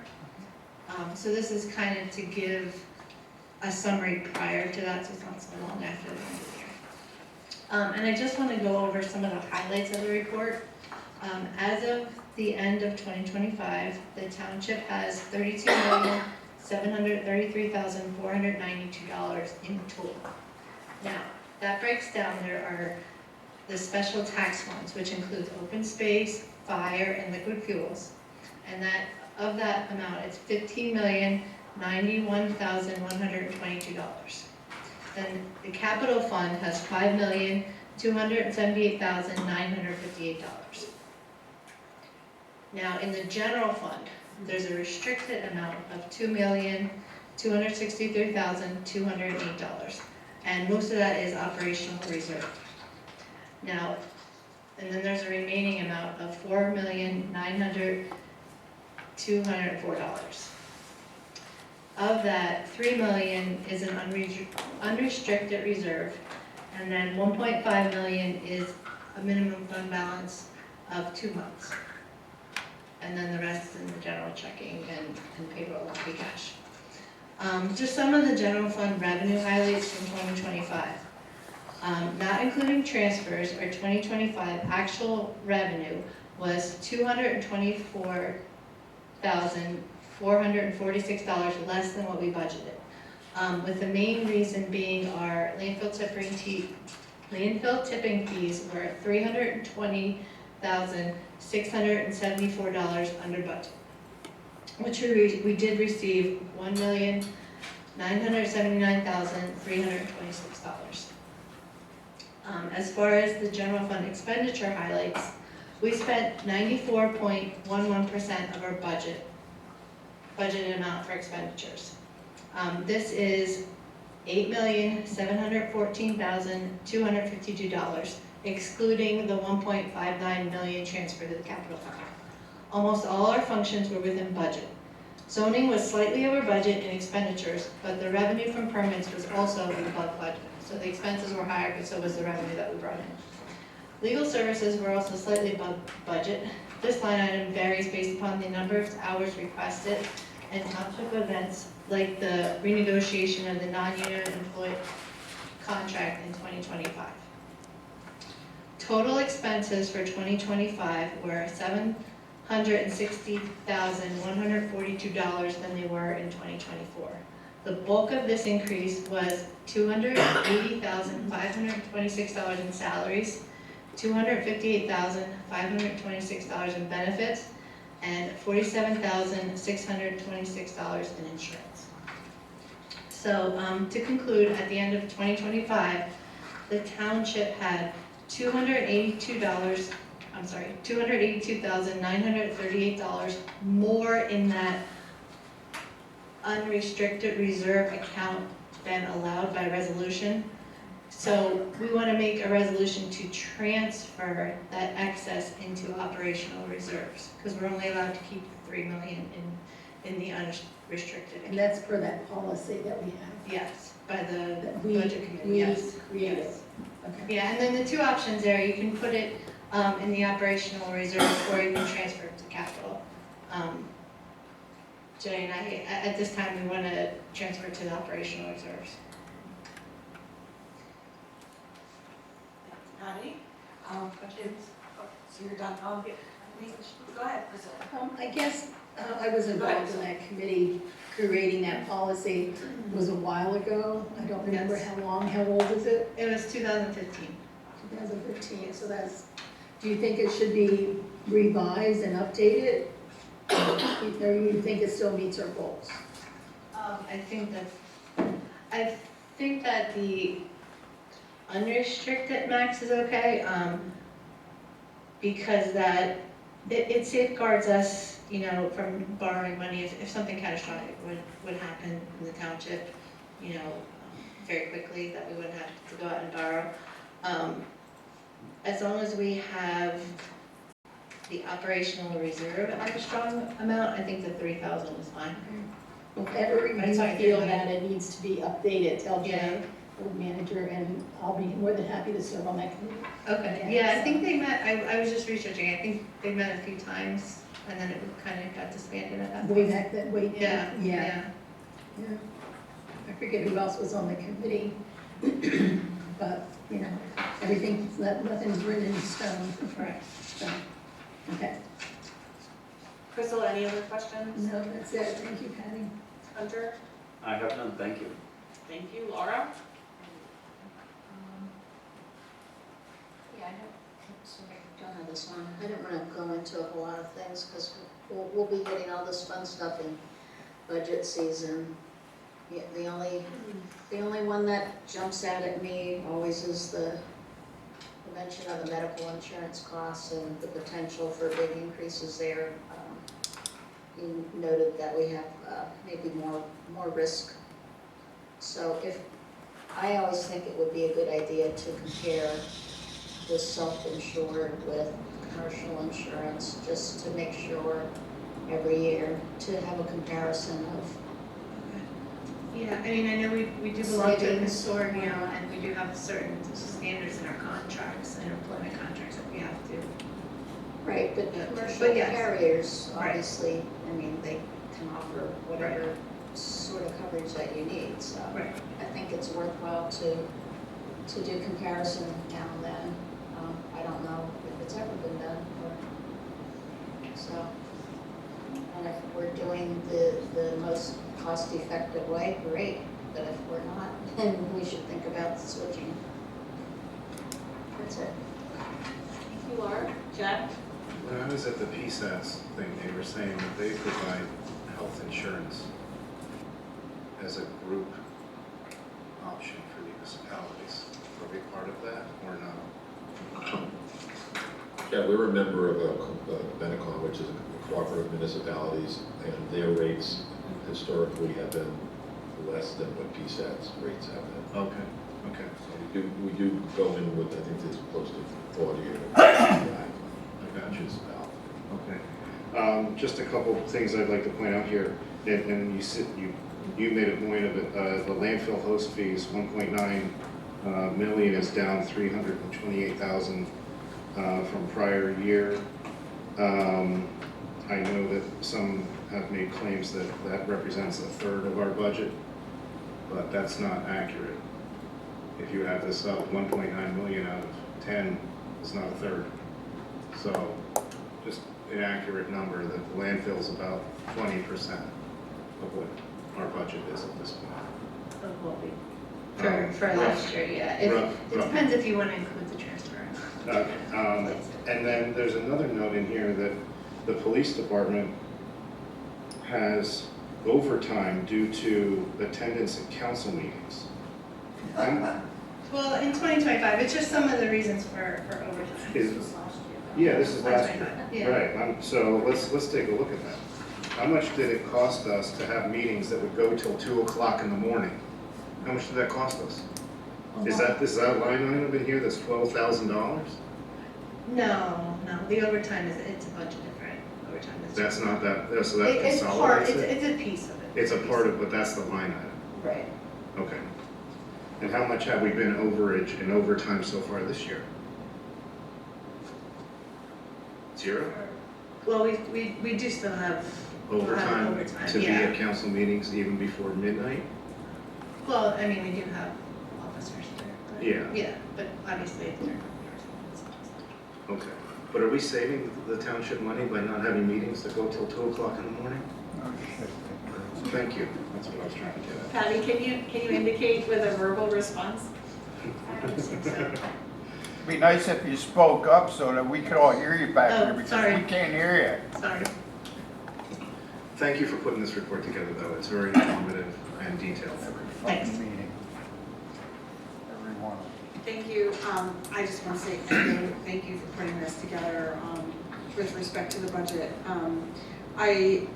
I was curious to see the different percentages increase for the major components that you had indicated were the reason for different things going up. I think you said salary, insurance, and there was a third. Different types of insurance, yeah. So it would just be interesting to know like what percentage has that increased year over year. I don't know if you know, but if you don't, it's okay. Well, the salary increase is based upon the contracts, so as far as, because they're getting an increase each year, so it's the increase of the contracts, so non-uniform and the uniform contracts. And I think the insurance ended up going up, I want to say about 17–18%. Right. Okay. And we've kept our taxes steady, at least our main tax, except fire went up a little bit, but we haven't, last year we didn't increase taxes despite that increase in Original. cost. Correct. Okay. Thank you. That's all I have. Okay. How much Thank you the very fire much. taxes go up? Okay, so now we will come to public comment on agenda items, 3-minute time limit. If you have a comment, I welcome you to the podium. So please come. Anybody?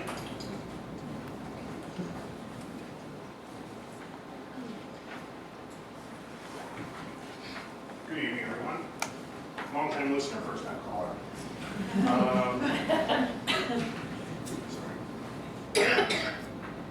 My name is Michael Cook. I live at 2583 Reddington Road.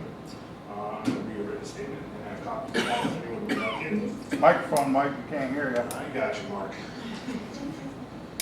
I am standing today in opposition to the Easton Fish and Game Club's proposed lot line change on today's agenda.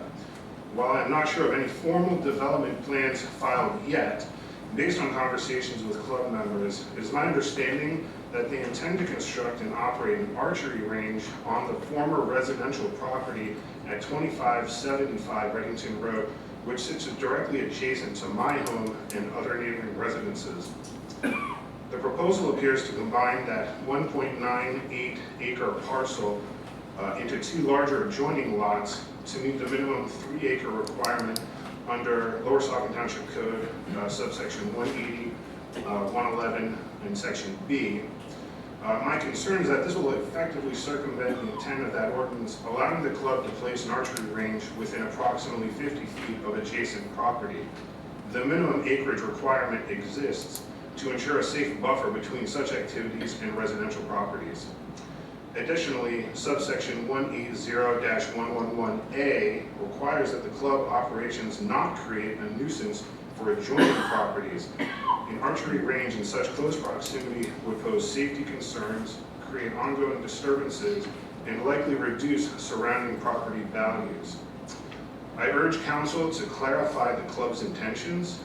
Recent surveying activity and the construction of a large wooden fence suggest preparation consistent with range development. If that is the case, I respectfully ask that you deny this application. The club has a lot of land adjacent to that property, suitable land farther from residences where such a facility could be located with less impact. Approval of this request would place neighboring homeowners at risk, physically, financially, and in terms of quality of life. I ask that you protect the residents and deny this proposal. Thank you for your time and consideration. Thank you for your comment. Next person, please.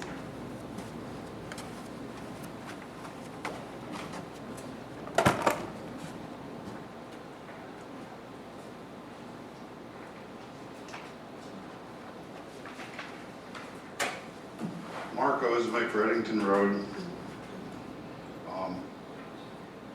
On the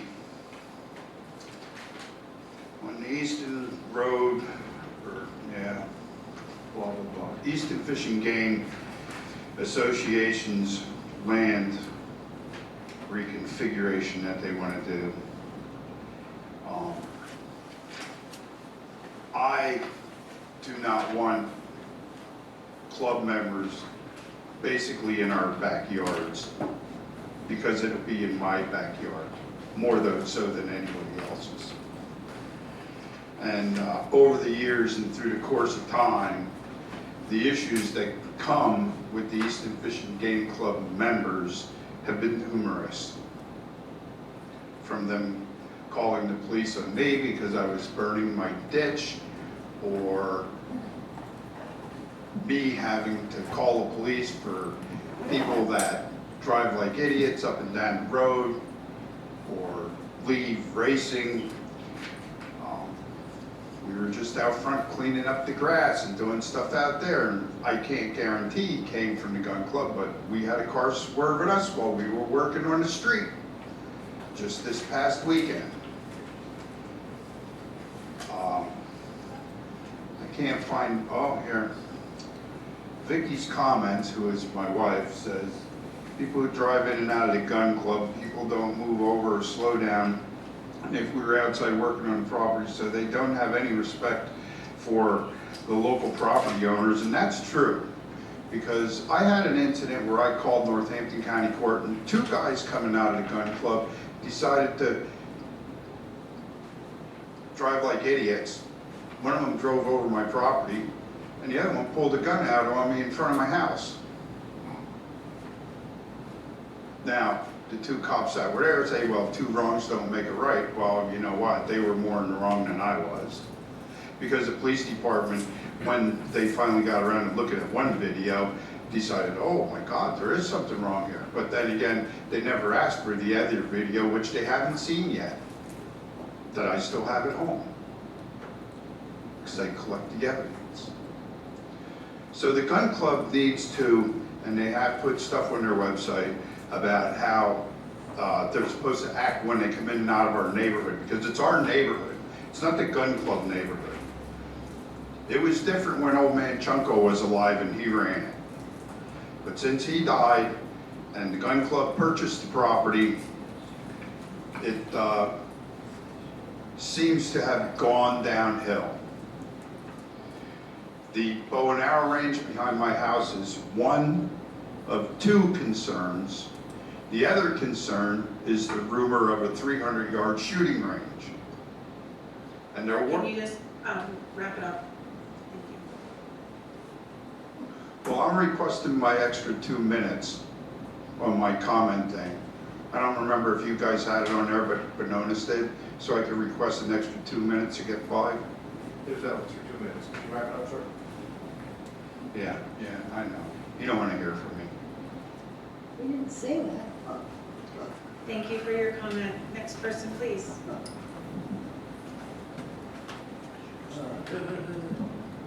Hello, this, I never heard, would have thought I'd ever say that. Okay, I'm Dave Lulan. Wonderful report, financial report here, but I really look forward to the auditor's report. We talked about that. Going down through the items here, thank you very much, Jay, for the new web pages. They're really spectacular. In terms of the agenda, I'm a little bit shocked here. I see things in here, somebody needs to run this through spell check, and this council needs to read the agenda because there are mistakes in it, okay? And obviously, you must not read it, because otherwise you'd be saying something about it. And I'm just talking about simple spelling mistakes. I want to get on to the next thing. 27-page chunks are hard to dissect, so when it comes time to comment on them, it's going to take a little bit more than a week. Maybe I can do it the night session here, at the end of the business here.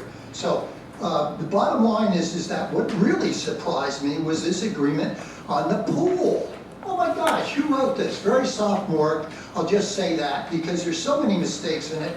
For instance, in the very beginning, it says that the residential and non-residential fees, and it talks about that, how the fees are going to be set. And then it goes on to say, well, they're really going to be combined. They're going to be the same. And then it goes on to say, and by the way, when it comes time to collect money, we will take the difference between the residential and the non-residential, and you'll be responsible for that.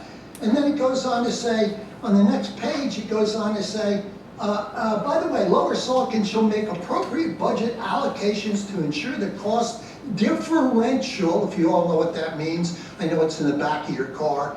But the bottom line is the township shall be able to afford this and reimburse the borough of Hellertown.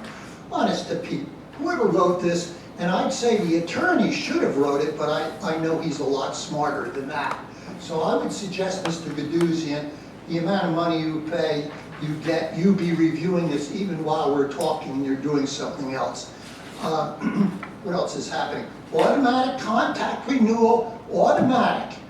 So you guys don't have to do anything, it just rolls over. So if the rates go through the sky, too bad, too sad, it goes over. I would say to that, no. Anybody that signs a contract like that really needs to go to business school.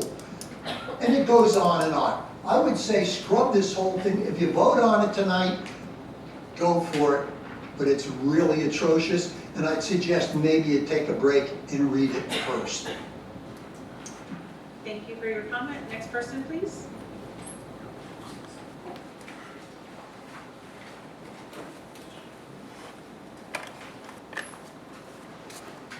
Bruce Petrie, Reddington Road. I agree with Mark and the other gentleman about denying the combination there. I mean, it already kind of looks like a military camp over there with the signs they have up. It's kind of scary. I mean, I know you want to try to dissuade people from trespassing, but again, kind of as an aside to Mark's comment about cars, we still have, I mean, there are some really good drivers. They're driving the trucks up and down Reddington Road, but 1 out of every 3 has to be doing 45 miles an hour and 25. So I don't know if we need more police over there. And not to mention just residential cars. Again, as Mark said, I don't know if they're coming from the Fish and Game or not, but there's just way too much speeding on that road because they think, you know, there's no police presence over there, so why not burn it? So, you know, there are people walking up and down that road. and there's no shoulder, as you know, and it's very dangerous. Thank you. Thank you for your comment. Next person, please. Going once, going twice. Okay, moving on. We don't have any hearings. The first developer item is the Easton Fish and Game Association subdivision, 2595 Remington Road. Preliminary final lot line change plan approval. The applicant is proposing to combine 5 existing parcels into 2 parcels in the location of Riverside Drive, Reddington Road, Route 78, and Route 33. I don't know if anybody's here on behalf of Easton Fish and Game. There is somebody here, so hopefully they can describe the project, and perhaps you did hear a number of residents with questions, so if you could address those, that would be wonderful. Sure. Good evening. Thank you for having me here tonight to speak. I'm Drew Bertolazzi of Gilmore Associates, the survey and engineering firm that prepared this lot consolidation plan. If you'll bear with me for just 1 minute, I'll set up poster board here off to the side. So just take a minute, I'll set it up so we're going to take a look. Oh, yeah, that'll work too. So, brief overview of the location. This is located in the northeast section of Lower Saucon Township near the border with Williams Township. There's currently 5 parcels, all of which are owned by Easton Fish and Game Association, and they front onto Reddington Road East, Interstate 78, and then Pennsylvania Route 33. So the intention is to consolidate these 5 parcels into ultimately 2 parcels. The reason for this, I don't know if you have the first sheet, shows the aerial, might help visualize things a little better.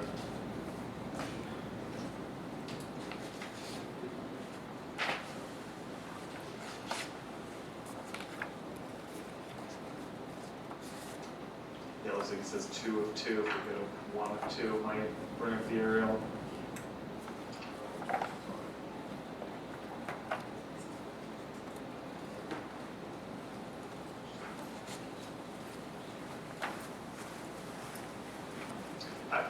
I can just try to start describing them in the meantime. So if you look at the plan, there's parcel 1. This is currently a vacant parcel. This is on Reddington Road East. There's parcel 2. This is the main Easton Fish and Game Association parcel. This is where the clubhouse is, the parking lot, flagpole, storage facilities, etc. There's the other marked 3. It's currently undeveloped. This has frontage onto Interstate 78, but obviously there's no direct access. What's labeled as parcel 5, this has an access drive out to Reddington Road that then connects to parcel 3. And then what's labeled as parcel 6, this contains small sheds and storage facilities at the moment. So the intention is to consolidate what's labeled as lots 1, 2, and 6 together, and that'll be in proposed lot 1, and then the intention is to consolidate the other 2 lots labeled as existing lot 3, existing lot 5 into proposed lot 2. Do you have a clicker there? Can you use the? Oh, let's see if there's a clicker. I think it's right there on the table. If you could just Perfect. on the. That might help people visualize. Yeah. There's a pointer there too. Oh, excellent. Which page are you looking for? Oh, this is perfect. You know, we got the aerial. That'll probably help people. You want me to zoom in a little? Yeah, that's excellent. Where are we going to It's not mine. Try to see. Oh, yes, this works perfectly. Yeah, so if you could scroll to the south a little bit, down a little bit, perfect. Yeah, this shows things pretty well. So, Easton Fish and Game Association, they own right now. I don't know what It still works. I think it's just refreshing. It's just has to think for a second. So they own 1. So it was 2, 6. So it was 5 over here, and then what's labeled as 3 off to the right side of the screen. So parcel number 1, this is currently vacant, and parcel number 2, this is where the clubhouse is, the existing shooting range, event space, parking lot, etc. This parcel here, labeled 6, this currently contains some storage buildings and sheds. And then if we scroll over to the right and look at 3, this is currently vacant. And then this sliver down here that's going out to Brendan Road, that has an access drive. Yeah. I don't know why it turned this color. That's a good question. Let me just go. Kind of refresh maybe? So you say that's an access road? Yeah, an access drive, yep. So essentially a driveway. So that'll be, because it's not there now. There is one there now. I'm going from Remington Road through Lot 5 and then over to And it's used? It's used right now to access it. It's the only way to access Lot 3 at the moment. So Lot 3 is not landlocked because it technically does have frontage on the PennDOT right-of-way. We can't access a limited access highway. So with this lot consolidation, then the lot effectively won't be landlocked anymore. It will have a direct connection out to Reddington Road, and there'll be a driveway connection on that newly consolidated lot. So normally you would go straight, instead of going up the hill, you'd go straight and go all the way down to the end, and then you'd access it that way, those other lots. So currently how they need to access Lot 3, you go on Reddington Road, and then there's a driveway going up here. So there's not going to be any proposed improvements. There's no proposed improvements with this lot consolidation. No access, no new access drives, no new buildings, no new sanitary facilities, no new on-lot water with this lot consolidation. I know ultimately Easton Fish and Game would like to develop these newly consolidated lots. I don't know the specifics of what they're trying to do out there. So that's the one, so lot 3 and 5 consolidated together, so that way there's going to be, access that's no longer effectively landlocked, and then the other 3 together, this consolidates smaller parcels, so you have one larger tract area and proposed future improvements, not associated with this lot consolidation. So we intend to comply with the latest Hanover letter and all the conditions there. And so we'll work with the township engineer and the township solicitor to address all the outstanding comments. Both the proposed lots comply with all zoning requirements, minimum lot size, impervious coverage, etc. So yeah, tonight we'll be asking for a conditional approval condition on complying with all of the requirements and the latest Hanover letter. I believe we do have a signed copy of the conditions by the association. So they're acknowledging that they will comply with the conditions. Brian, can you just explain what the conditions are for the public? The main condition is to comply with our last review letter. Our last review letter has some, what I would call pretty minor plan changes to correct and clarify a couple of things on the plan, and then a list of things they need to do before they can record the plan. Thank you, Brian.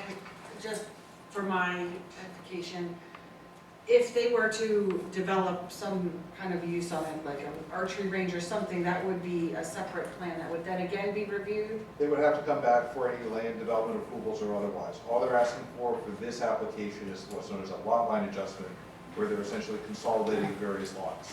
So they're not asking today for any development, they're not asking for any approvals with regard to any particular use or building or otherwise. Yeah, that's correct. So, just for the public's benefit, if they consolidate their lots, they would still have to come back before our entire township staff and planning to have whatever use that they're looking for in the future to be approved. And so you have concerns about the use of the land, that would be a separate question aside from consolidating lots. But I did want to open it up to other members of council in case you had questions. No, I mean, I was just, when Brian said they meet all the requirements for this particular plan, and they have to come back for any additional use that they want to do, so, Okay, if I'm yeah, understanding it. yeah, that's basically what I'm seeing is, this is just consolidating lot lines, it has nothing to do with uses. That's correct. Okay. So I think that based upon them complying with everything, we as a council are constrained to comply with allowing a lot line adjustment, because there's nothing there. So I will entertain a motion. Can I ask a question? Oh, sorry, go ahead. I'm trying to find the right, the letter. Well, let me ask for a motion, then we can. Okay. Okay. I will entertain a motion granting the waivers, deferrals as outlined in section B of the motion for Verify Hanover Engineering, and, so that's the first one, right? Hold on.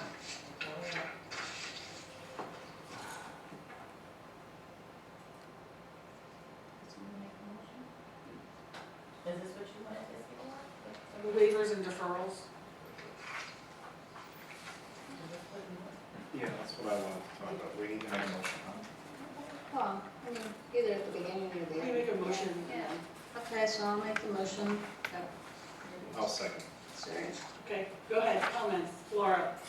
Yeah, so my question then was, when I was looking at the Hanover letters with all the recommendations, so I just happened to notice in two places on number 9 and number 10, in one that you commented that on number 10, applicant requests a waiver of this requirement, a deferral of this request until further future subdivision or development may be more acceptable. Why would we not make the same thing for number 9 too?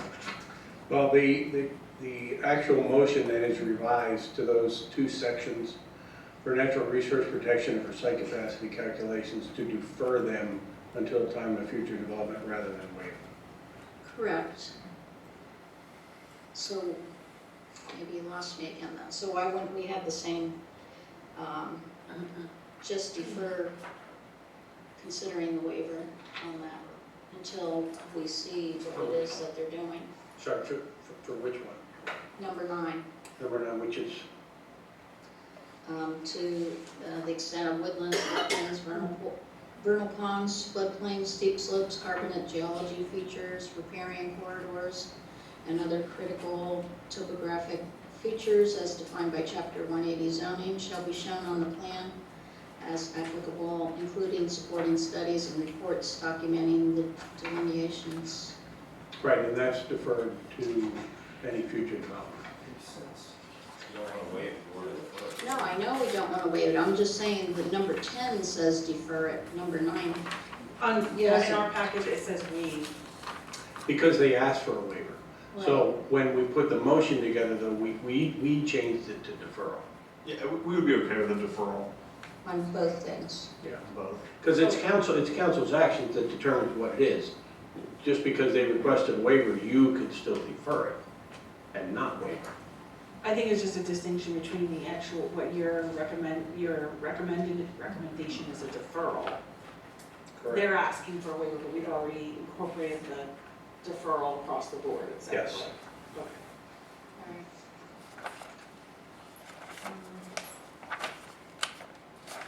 Yeah, that was the only question I wrote down. Thank you, Laura. Chad, you have Yeah, something? no, that was the same point that I wanted to make, that all these are deferred based upon any future development. We'll take a roll call on this. The motion has to be amended then, because the motion was based on, No, that it is correct in the motion. what's that? It is correct in the motion. Okay, just checking. I'm sorry, I'm just. Oh, that's okay. I'll take a roll call on this motion. Ms. De Leon? Yes. Ms. Ray? Yes. Mr. Grass? Yes. Ms. Altough Cordero? Yes. Mr. Heimbach? Yes. Motion passes 5-0. Okay, and then as it relates to the same thing, I will now entertain a motion to grant conditional preliminary / final lot line change plan approval in accordance with the motion prepared by Hanover Engineering. Before I entertain that motion, Brian, can you explain what the motion is? It Did is you prepare? primarily to, other than some administrative items, to comply with our last review letter, which contains some things they need, minor things they need to change in the plan, and administratively take care of before recording. And if I may, the reason why it's broken down into two is you generally vote on the waivers and deferrals first, and then you wait, and then you then vote on whether you're going to accept it. It's all in the same motion, but it's broken down, so we address the waiver of specific issues, which you've already done. And now it's whether you grant the approvals, based on the motion that was presented by Hanover. Again, just to be clear, it's not the request of the applicant, it's the revive, whatever Hanover has put together. Which was deferrals. Yes. Okay. All right, I will entertain this motion. I'll second. No, Or I'll make a motion. I'll second the motion. We can have a roll call. What's the motion? Can you reread the motion? Ms. Ray? Yes. Mr. Gress? Ms. Uptoff Cordero? Yes. Mr. Heinebecker? Yes. Ms. DeLeo? Yes. Motion passes 5-0.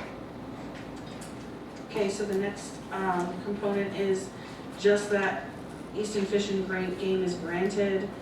Yeah, if I may, Go just ahead. because since 5A was granted, 5D was, if approval was not granted, they were going to ask for an extension. Oh. Since it was granted, we don't get to 5D, so we don't have to address 5D. Okay, Thank you.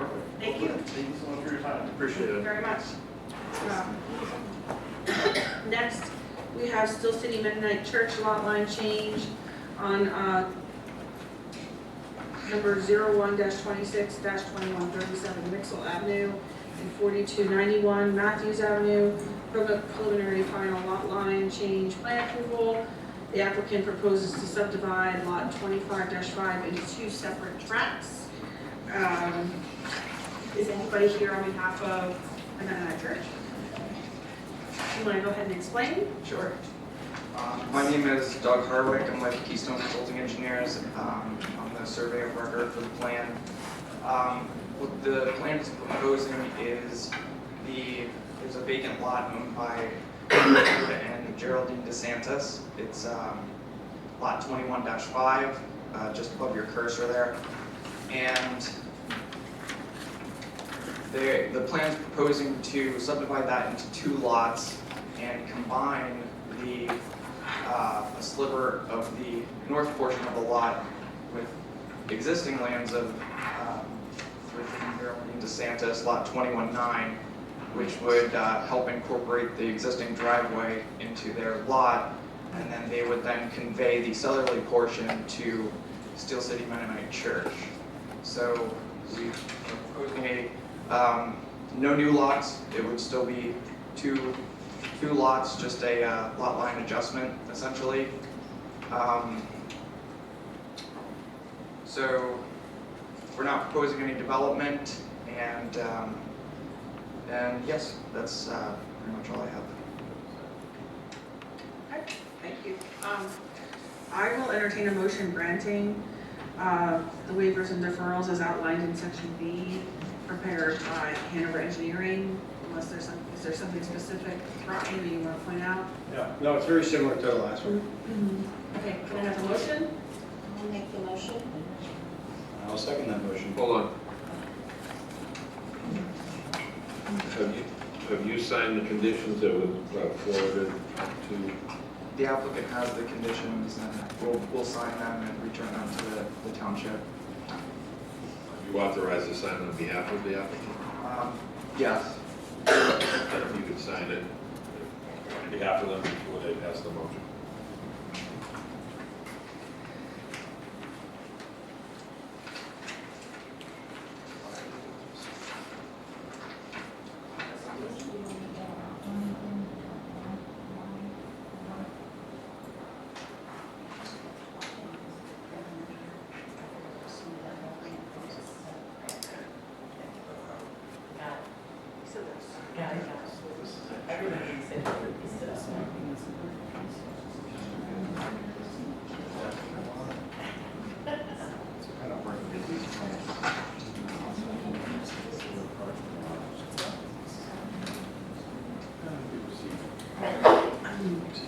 Okay, I will have a roll call.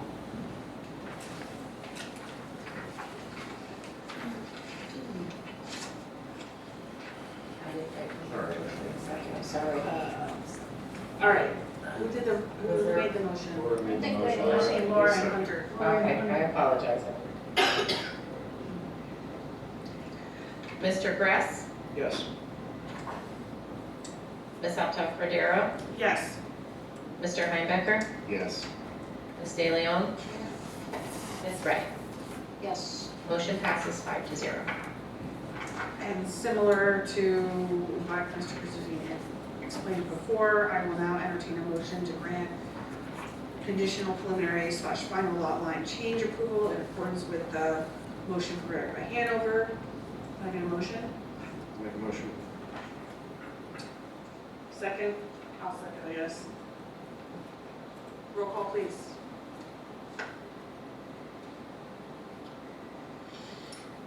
Sorry. Ms. Uptown Cordero, Yes. Mr. Heimbecker, Yes. Ms. De Leon, Yes. Ms. Ray, Yes. Mr. Gress. Yes. Motion passes 5-0. Thank you very much. Next, you're free to go. Thank you. Excuse me. Next, we have Rosen Grant Land Development, number 01-25. They're asking for NPC extension. The applicant, Rosen Grant, is granting, they're not asking, they're granting the township an extension under the NPC. We do not need to vote on that. The deadline is now July 29, 2026. Next is Steel Club Land Development Plan Phase 2 Wastewater Treatment Plant Allocation Agreement. Council will review the possibility and approve the Steel Club Land Development Plan Phase 2 Wastewater Treatment Plant Allocation Agreement. I will entertain a motion to sign the wastewater treatment plan allocation agreement. Is there a motion? I'll make the motion. I'll second. Okay, you want to explain anything? Yes. This wastewater treatment plant allocation agreement has been in existence, meaning it's been drafted and for several years. It has been the subject of some litigation with regard to the developer as well as the township. The township has always taken the position that the township would sign the wastewater treatment plant allocation agreement when all the other entities sign. There's 3 entities that are scheduled and planned to sign this: the City of Bethlehem, Hellertown Borough Authority, and Lower Saucon Township. The City of Bethlehem signed. Lower Saucon has always represented that it would sign. To date, Hellertown Borough Authority has not signed. So it's our recommendation as staff and my recommendation as solicitor that we sign it so that we address this issue, ending it once and for all as to whether or not the township will sign. It doesn't mean the allocation agreement is in effect, because it will not be in effect until all 3 parties have signed. Thank you, Steve. I will do a roll call.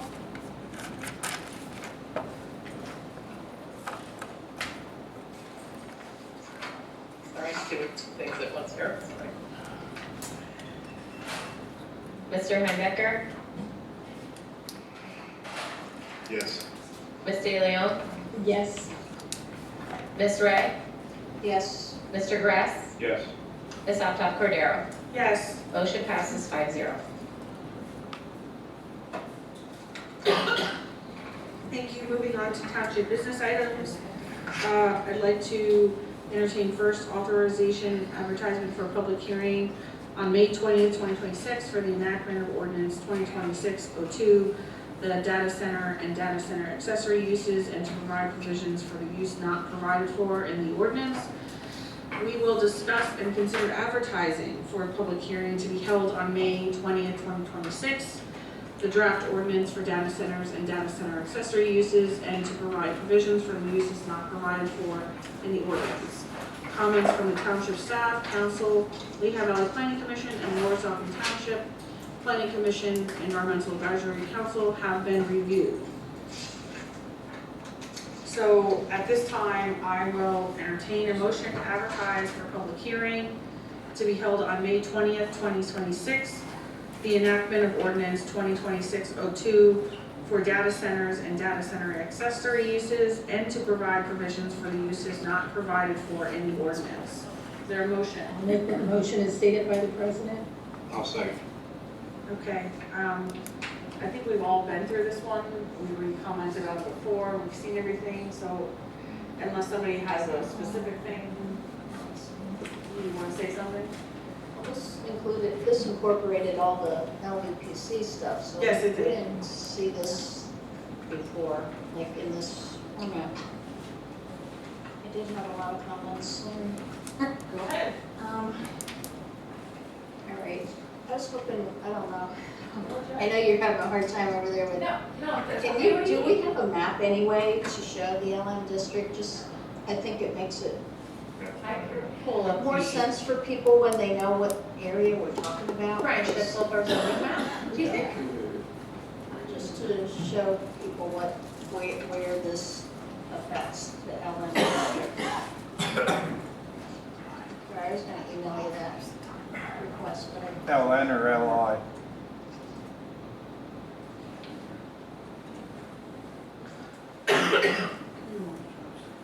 Anyway, I did have like a bunch of questions about how this all works out here.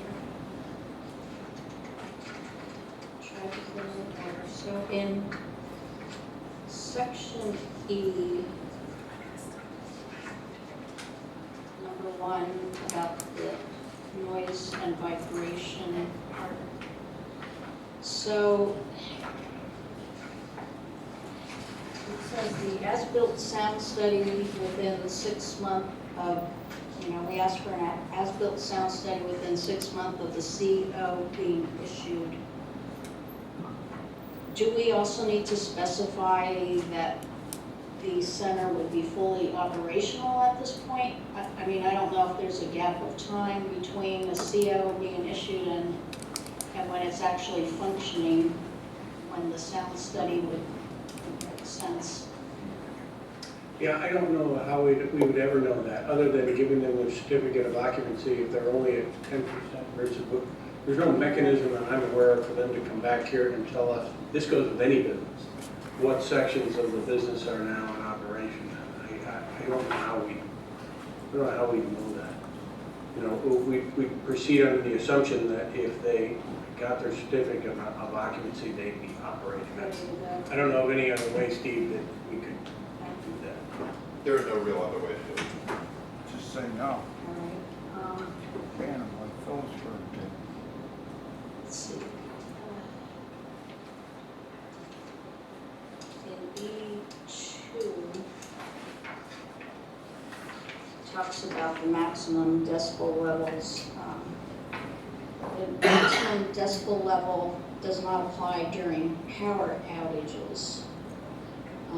However, sound study should evaluate and report anticipated decibel levels when all emergency power generation equipment is running, including backup generators.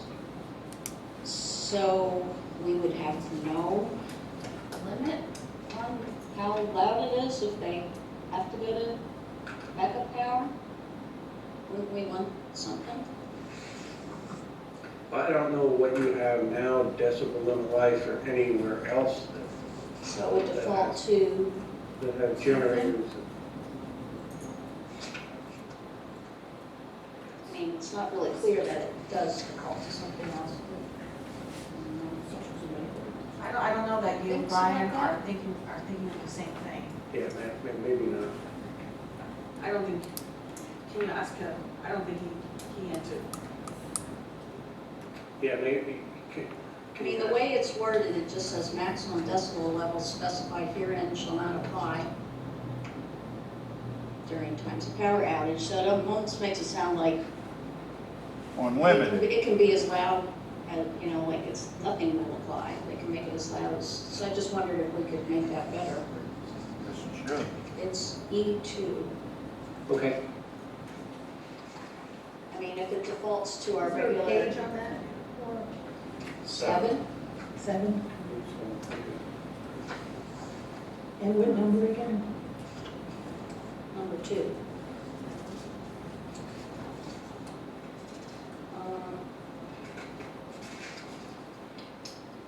Just to clarify from my understanding, so then on number 3, please have, in the event failure by the owner or occupant to remediate a sound violation, the township may revoke any zoning permits previously issued for the data center. So this could be anywhere down the line, or like when could we do that? If there's a sound violation, so that's when they're in operation. That's the intent of that regulation. Okay, I wasn't sure when you can revoke the zoning permit. If it's only before they're in operation or after they're in operation. That's extra language specifically for this section, but I think if somebody is not complying with the zoning ordinance for their use, you can cite them or you can revoke the permit. Okay, I was just not familiar with that. Has that ever happened? I don't know. It's nice to say it, but does it really happen? No. Yeah, I just want to make sure we are covered, because I mean, I don't know. That's why I'm asking. On 4B, so the next section, 4B. Could you say the page number, please? It's 7. 4-7, 4B.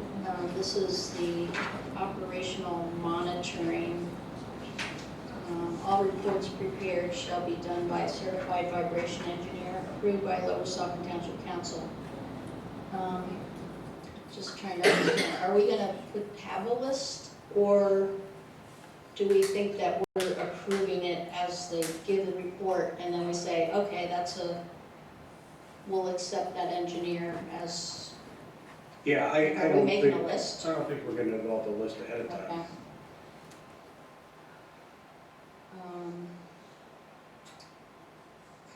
4D, let me see.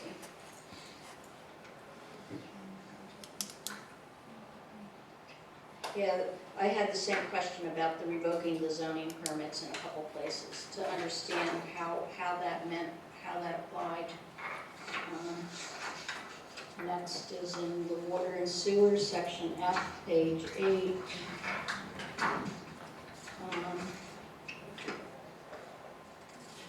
Do we have any recourse if there's issues with any of the water and sewer problems? I didn't find anything in here that was similar. Like the zoning permit thing, wording was in the other one. Do we? Well, if there's a sewer issue, it's covered under the sewage enforcement issues. If there's a water issue, this ordinance has a lot of studies and protections for groundwater in it that goes way beyond what other uses are. So I don't know what recourse you have. I don't know that the state gives you recourse to deal with groundwater issues anyway. That's what I wasn't clear on, like you have all these studies asking for all this information, but what if it's not?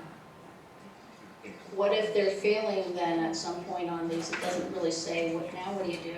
Well, if we were going to specifically say that in here, we'd have to point out why a data center is more apt to pollute than any other use.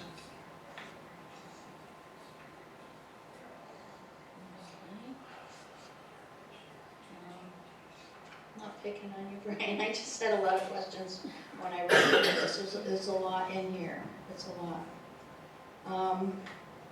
Page 10, number 4.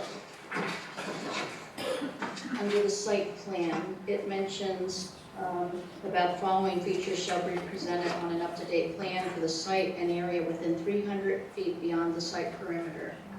Now, I'm going to ask, unlike the two that we had tonight, everybody asked for the waiver, but it's a 500 feet on all these other plans. Why would a data center only have a 300 foot? Because there's certainly more intense of a use. Well, probably because that one was in the model ordinance. Well, Our saldo happens it to, shouldn't be less our than what we saldo happens have. to have 500 feet, so they're going to have to comply with the 500. So wouldn't we want to change the number? We can. I would, support that. 'cause I can see a lawyer arguing their way out of this, because it's like, well, that says 300, so. Yeah, I'd support that. I just wondered why, it's like, it doesn't seem like it should be different. Certainly not less. It is not the intent to have data centers provide less. Yeah, I didn't think so. Let's see, hydrologic budgets.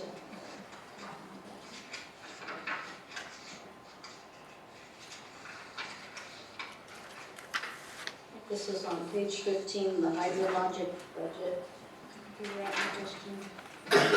It does mention that it gets calculated annually, but then it doesn't really say who's going to get this information and what do they do with the information and any of that. Like, do they have to provide us a report?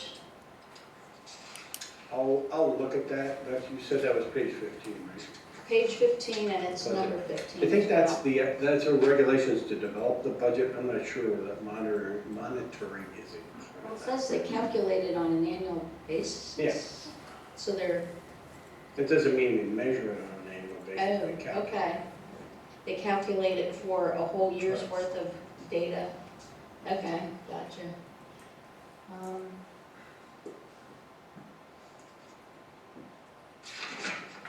Sorry. H, energy use. Kind of a similar question. Number 6, it's on at page 18. The annual testing says shall be performed, a report shall be provided to the township. So if they turn in their reports again, if or when there are problems, do we need to specify anything, like what is our recourse? Or what action do you take? Whatever other action that would happen if something came into the zoning officer and said we're not in compliance with the ordinance.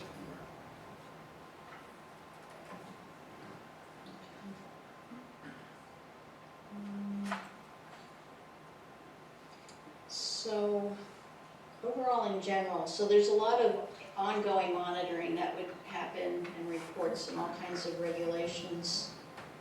Do we charge like an impact fee or something? Like, it's a lot more work for our staff to have to do to review these things and make sure everything's in compliance. How do we cover those costs? I don't know, Steve, would they be able to impose an annual fee because it's a data center? No, we would not. How do we do that? We would not, we could not. Oh, we don't, we can't, okay. That's fine, So what are the taxpayers stuck paying for? that's fine, yeah, so. All right, and then I think my last section here was in K for the parking. Gave 2 options of how to calculate how many parking spaces.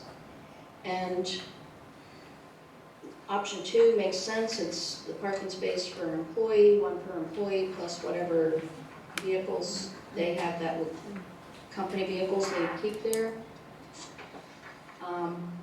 The one that's based on square footage of the data center, it wanted 1 space per 4,000 square feet of floor,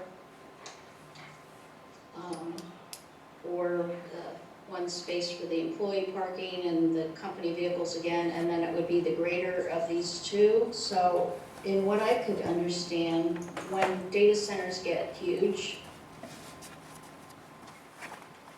it doesn't make sense to require more parking because they're more fully automated. So they wouldn't have more employees per se, so I don't know if we want to have that option, just based on the employee number. It's up to council. The option is there because if it is no longer a data center and you end up with no parking and they want to convert the use, your options are you either say no, it's going to remain a vacant building, or number 2, you've at least provided for the ability to have parking for another use. They could take down part of the building and convert it to a parking lot if they needed to. Well, that's right. It's up to council, but that's the reason. We end up it's with either. like over paved areas, like too much parking, we overdo it, I think, sometimes. Yeah, I agree. I mean, the idea is that you would have them designate the parking areas and then we could defer some of that until such time as the township tells them they have to build it. Okay, makes sense. Sorry for all the questions. Yeah, if I may, part of the recommendation for the planning commission was to actually add more parking compared to their initial model ordinance, because the concept was that it was relatively sparse, and we wanted to be sure we had enough parking, we didn't have overflow. So, and to dovetail on Brian's comment that you want to plan for the future, because they may not be a data center forever. So, But then you as have I- all this paved impervious surface. So as I may remind council, this is an area of the law that's developing very rapidly. It's been my recommendation from day one that we pass the ordinance. Oh, yeah, I know, I do want to pass an ordinance for sure. I'm just trying to understand the details and how it all works and how we monitor and. And I realize that there's going to be questions, but it's my recommendation that however we address those questions or concerns, we do not delay the advertising. Okay, I agree totally 100% on that. If you want to advertise it, you can do a condition upon the items that we discussed. Well, I would change the number of feet in that.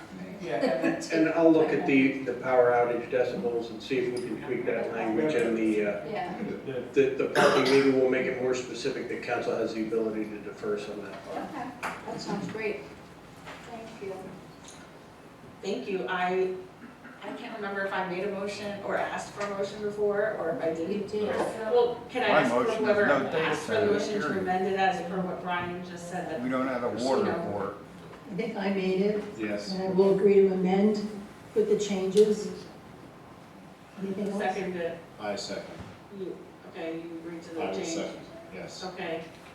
Thank you, Laura, for that very thorough review of the entire ordinance, and I think it's helpful for the public, so it's good. Well, I would like to entertain a roll call now for advertisement as amended.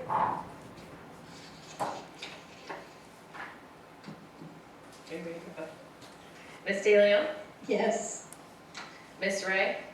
Yes. Mr. Grass? Yes. Ms. Aptow Cordero? Yes. Mr. Heibecker? Yes. Motion passes 5-0.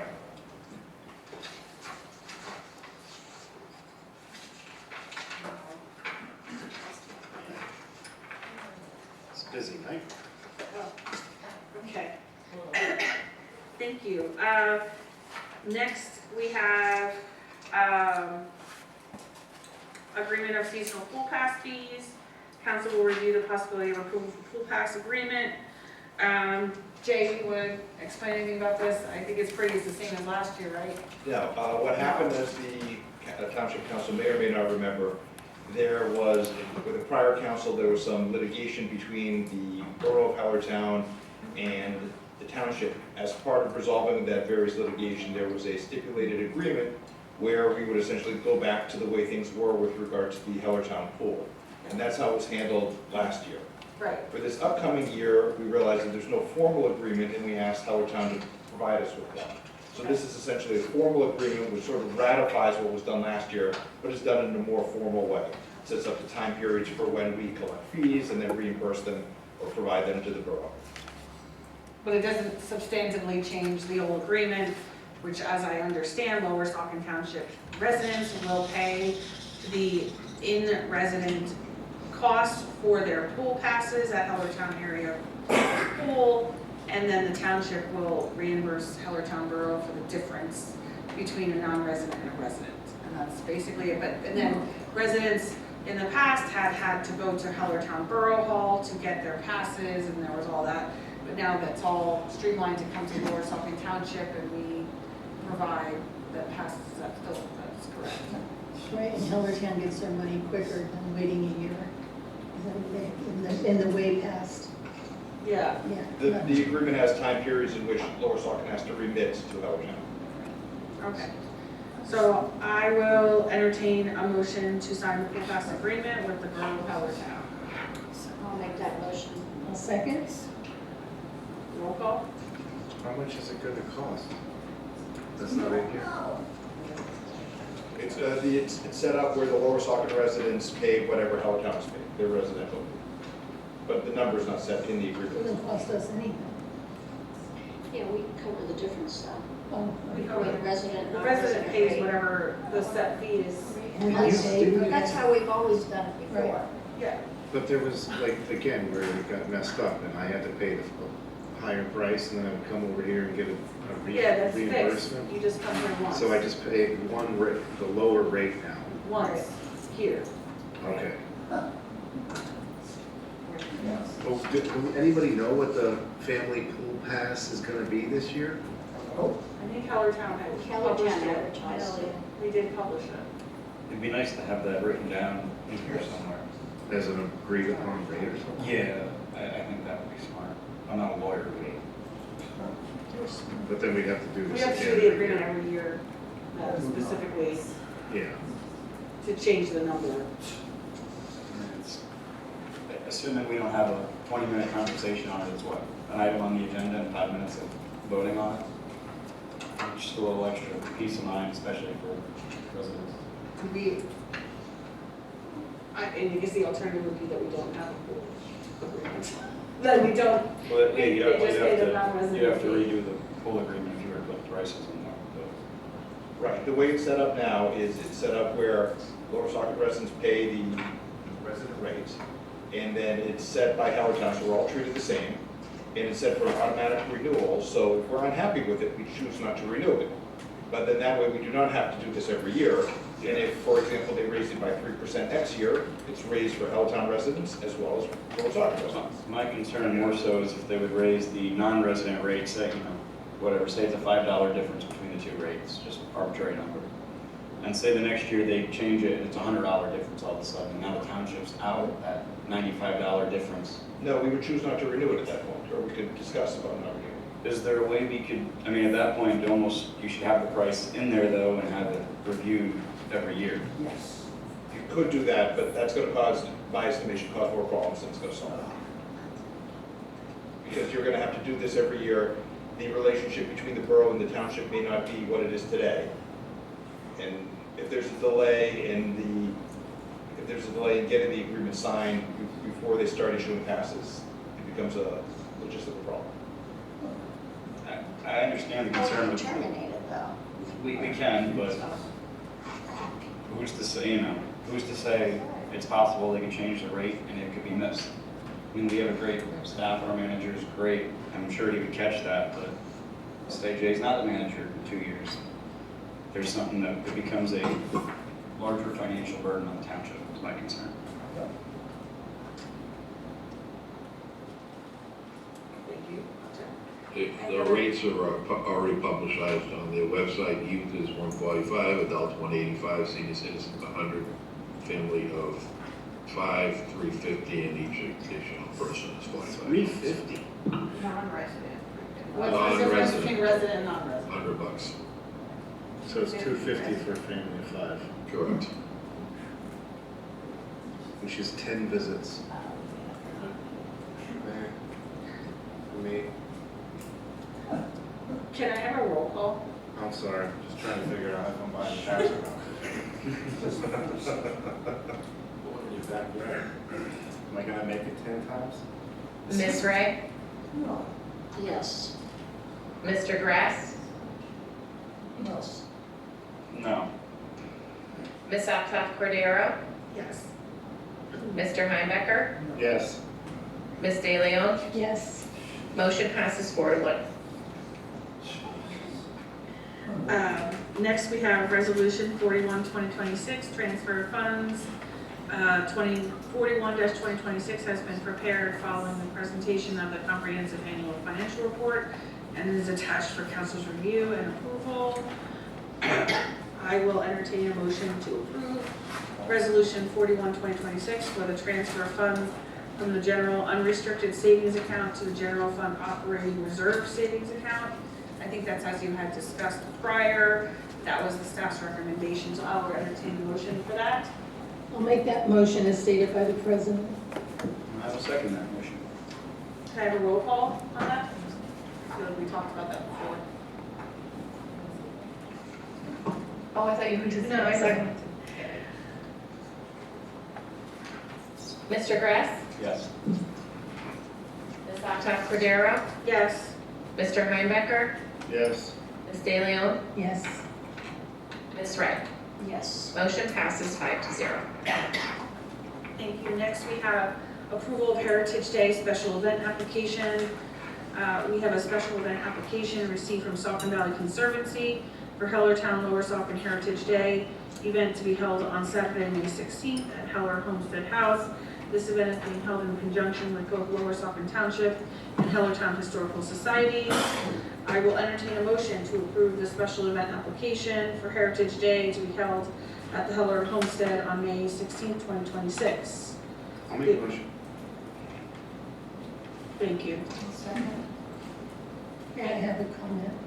Go ahead, Priscilla. I'd just like to say that this is, as we prepare for Heritage Day, May 16th, I want to highlight a part of our local history that will be reflected in one of the activities planned for the event at the Heller Homestead. During the Revolutionary War, Michael Heller was noted as one of the first local residents to provide food and essential provisions to General George Washington's troops during the critical winter encampment at Valley Forge in 1777 and 1778, when the Army faced severe shortages. The Heller family's early farmstead along Saucon Creek and the service of two of Michael Heller's sons reflected deep roots in the community and the nation's early struggle for independence. The Heller Homestead and the remaining stone barn stand as physical reminders of that history. The barn, built by Michael Heller and later expanded by subsequent generations, is one of the township's earliest surviving agricultural structures, even in its current condition. It continues to tell the story of the families who worked this land, supported their neighbors, and contributed to the region's development from the 18th century forward. In recognition of that history, Heritage Day on May 16th will include a community food drive at the Wagon Tent, and it'll be by the fence by where the arch is. And we're going to be collecting non-perishable food and asking people to visit the site during Heritage Day and bring, bags of whatever they want. I'll have a list, but and then drop them off at the wagon. Fortunately, Kathy Pitchell McGovern is lending us her beautiful wagon to use, and then we'll have a tent in case it rains. But anyway, we're asking residents to come visit us and donate food. And then at the end of the day, we're going to divide it up into thirds and give it to the Ebenezer New Reformed Church Food Bank, Bingen, and the New Jerusalem Lutheran Church Community Food Bank on Atwell's Church Road, and blessing boxes that you see around. So this is a meaningful way to connect our history with service to our community today. So hope to see you there with your bags, and hope you collect a lot of food or provisions. And I'm going to be contacting the food bank people, and they'll give me a list of suggestions, like what to bring and stuff. So We're going to get that info out. I'm working on it this 2 weeks. Okay. Have it for the money we have. Oh, and we're having a meeting on Monday, the 27th, at 7 o'clock at Sidersville Hall. So I will have everything for that. So anybody, it's open to anybody for volunteers. So we're going to have a good history day, or heritage day. Thank you, Priscilla. When you get the list of requested items, maybe just give that to the township so they can. Oh yeah, I'll put it on Facebook publish page. it. Yeah. That they can publish it on the township's Absolutely, right. thing. So, okay, so can I have a roll call on the event application? Ms. Alphat-Cordero? Yes. Mr. Heinebecker? Yes. Ms. De Leon? Yes. Ms. Ray? Yes. Mr. Grass? Yes. Motion passes 5-0. Okay, next we have a special event application from Lower Saucon Township Historical Society for the 3rd grade field trip to be held at the Woods Franklin Schoolhouse on multiple dates noted in May 2026. I will entertain a motion to approve the special event application for the Saucon Valley School District's 3rd grade field trip hosted by the Lower Saucon Township Historical Society and at Woods Franklin Schoolhouse. I'll make that motion as stated by the president. I will second that motion. I will just say this is a wonderful thing that we have going, and I thank the volunteers and the school district for collaborating to celebrate our history. Roll call. Mr. Heinebecker? Yes. Ms. De Leon? Yes. Ms. Ray, Yes. Mr. Gress, Yes.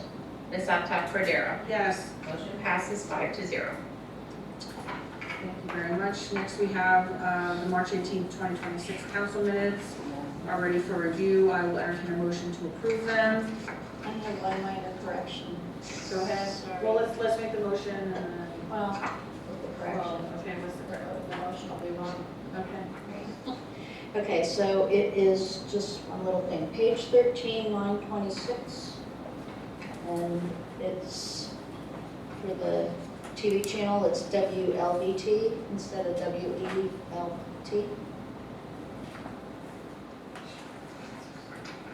got that? Okay, yeah, that's the only correction that I saw. And we'll get So I'll entertain a motion with the correction noted. I'll make the motion. I'll second the motion. Roll call, please. Ms. DeLeon, Yes. Ms. Ray, Yes. Mr. Gress, Yes. Ms. Altough Cordero, Yes. Mr. Heinecker. Yes. Motion passes 5-0. Next, we have the March 2026 financial reports for our review. I will entertain a motion to approve them. Do I have a motion? So moved. A second. Roll call, please. Ms. Ray, Yes. Mr. Gress, Yes. Ms. Altough Cordero, Yes. Mr. Heinecker. Yes. Ms. DeLeon. Motion passes 5-0. Okay, next we have discussion of the DEP consent order regarding Bethlehem landfill. We will discuss and possibly act on the consent order dated January 14th, 2026 regarding the Bethlehem landfill. I will turn this over to Steve to discuss the consent order. Thank you. As a matter of background, there is a consent order that was issued dated January 14, 2026 between the Commonwealth of Pennsylvania Department of Environmental Protection and the Bethlehem Landfill Company. The order itself is 26 pages long. It starts off with a history of a series of violations of the landfill starting from 2020 related to notices of violations provided, inspection reports from that point forward to the present relating to, among other things, odors, fissures, leachate seeps, and so on. There was a series of violations that were issued, which led to this consent order. The consent order then sets forth a series of items listed as unlawful conduct on page 13, which include failure to place final cover within a time period, failure to place a uniform cover, failure to place a uniform daily cover, and various other violations, including issues with regard to odors. There was a stipulated order between the landfill and the department where the landfill agreed that they would not challenge or deny the assertions set forth in the consent order. There was corrective action that was set forth by the landfill that they would have to perform. There was a civil penalty of $137,750. It has stipulated civil penalties if there's a continual violation of $500 per day for certain violations and $250 a day for other violations. And it was signed by the parties. This is a consent order between the Department of Environmental Protection as well as the landfill. It is not with the township. The township is not a party to this agreement, but of course it is in the township. So that is what the order says. The township can consider sending a letter to the department supporting the department's action to enforce the consent order if it so chooses. Thank you very much for that review. I remain concerned that we have situations in which we have operations going on for years with outstanding violations before there is ultimately a resolution reached. In this case, there was at least a consent order reached, but it took a number of years for that to materialize. And I still remain extremely concerned that the longer we have this type of operation in our township, the longer we will be subject to agreements happening outside of our control. So as Steve noted, we were not a party to this. We were not able to provide input on behalf of our residents.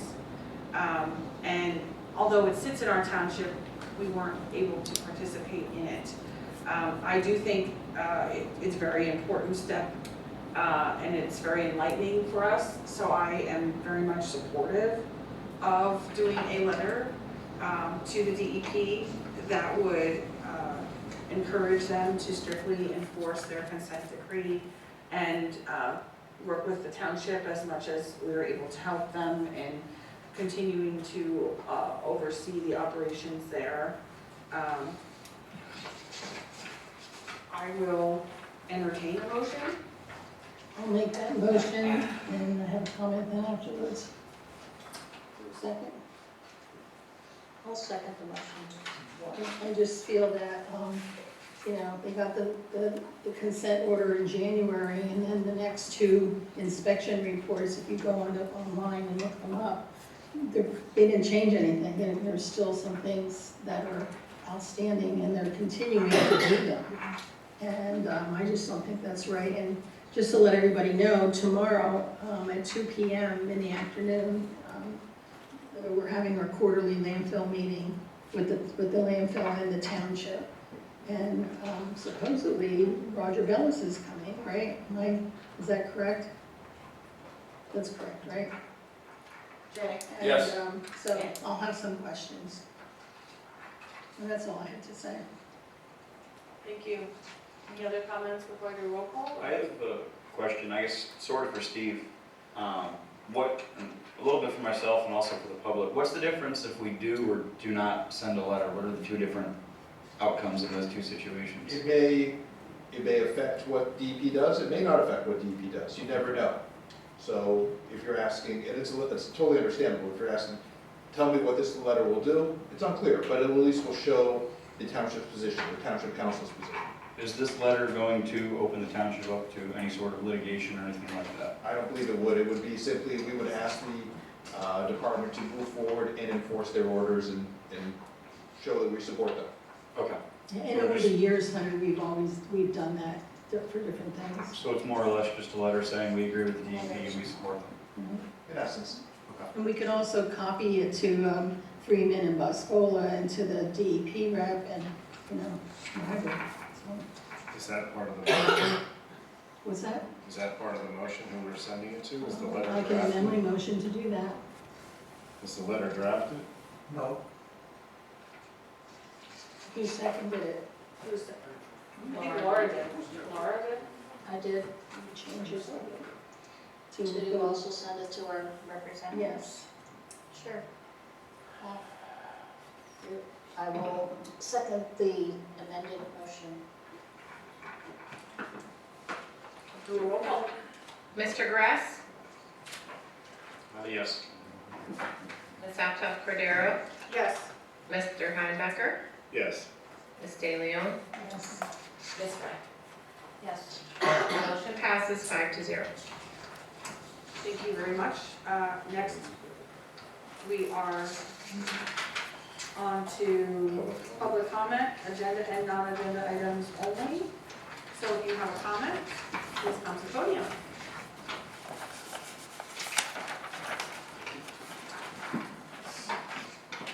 Go ahead. I gotta flip those some things. All right, I'm sorry, get something here. Diane Hollowell, resident and taxpayer. I'm going to start off with, I'm so glad you don't read the 2 pages of public comment like the last council did. What a waste of tax dollars it was, taking up so much time reading instead of getting to the business that benefits our township. And thank you, Priscilla, for showing the time cards, much appreciated, so I know how much time I have left. Maybe every week you could do another color, that would be cool. I have to say, I am impressed that a former council member who now comes to speak at public comment has toned down his insults to you. Last meeting, he only called you Democrat clowns, stupid, and clapping seals. I remember the times when he called you guys fucking pigs, fat ass, dumb ass, And let's not forget, go set yourself on fire. So I guess things are looking up. And touching on the plastic survey, I have to say I am wearing my 100% cotton shirt, and it is true, cotton clothing is a little hard to find. And I am also not in favor of any types of banning, especially like Muslim banning, TikTok banning, banning climate change. Sorry, those were Trump's bans, not a plastic ban. I'm off here. This council did run on public comment after each topic, but I said it before, it takes one person to ruin it for everyone. And I think it's the same person who keeps mentioning Virginia. Can somebody on council tell me who Virginia is? All right, that same person talks about broken promises. So I'm assuming he must be really upset at our Republican president, broken promises, no New York's, price wars, prices down on day one. I am still waiting for my $2,000 tariff stimulus check. I'm sorry, I'm off topic again. And for those of you who are watching at home, just so you know, there are so many great things that this township has to offer. Out of 40 municipalities in Northampton County, Lower Saucon is the 5th lowest in taxes. There are 35 more townships higher than us. Please remember that. We have an amazing police department, amazing volunteer fire department. We have an amazing park system, 4 new pickleball courts, and don't forget the over $3 million ball field. Nobody else in the municipality has that. We have a shared swimming pool, a compost center, and a library. So speaking of the library, I have been working beautifying the outside there, pulling all the weeds we're going to mulch and plant. I was surprised at how many people go there, like of all ages, like the door was swinging, you know, in and out. We have a top-notch school system. And for anybody watching at home too, please check out the website. Kudos to whoever keeps it up. I don't know who it is, but it is amazing, Patty and Stacy. Thank you. There is so much information out there. Can you wrap it up? I will. Information about the park, senior citizen resources. It tells you how to contact if you have a lost dog or there's a dead deer on the road. How to dispose of paint cans, movies in the park, how to do a memorial bench. We even have geocaching. So please, check out the website. It's amazing. Thank you, Diane. Thank you for your comment. Thank you. Next person, please. Nobody wants to go? I'm going.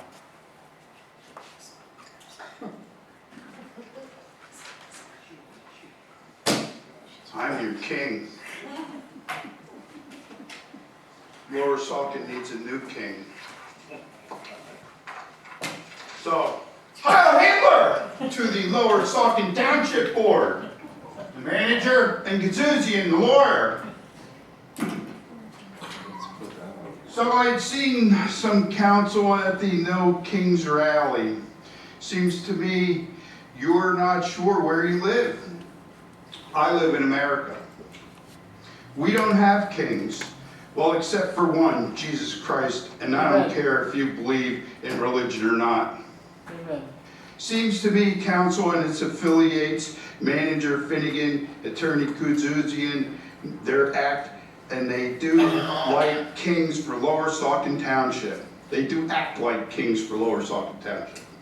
At the last council meeting, we had 4 individuals, if I'm not mistaken, that opposed the new International Zoning Code that you adopted. When 4 people in the public here, me one of them, rejected it and didn't want anything to do with it. But you passed it anyway. So who's playing king? And yet, it passed anyway. And through address it, I can't read my writing. And a fixture, if there were, an attorney Gazuzian addresses it as in the future, if there are any problems, so you will fix it as they come along. So who of you hates kings better than go look in the mirror? Better go look in the mirror. And their actions on passing new zoning ordinances is not a first in your list of action, because this happened in other meetings, not just last month, where people were against it and bam, you did it anyway. So who's the king? and you sit there with a smug look on your face, keep smirking.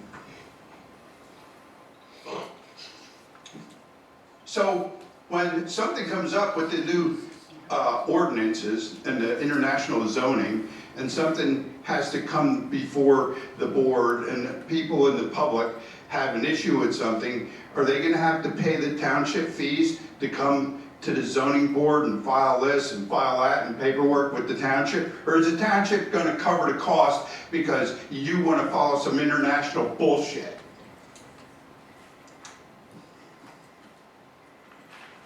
Not a fucking word. Thank you for your comment. Next person, please.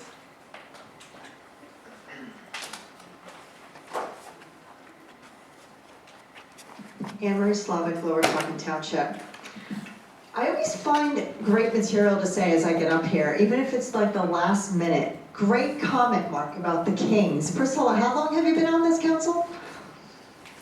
That makes you a king. Oh, queen, sorry. So I find it funny that the Easton Fish and Game Association representative came here to talk about combining his parcels of the land, and you had a whole slew of people complaining about open space. We don't want open space, we don't want anybody shooting, we don't want anybody archery hunting or practicing in our neighborhood. We don't want any of that in our neighborhood.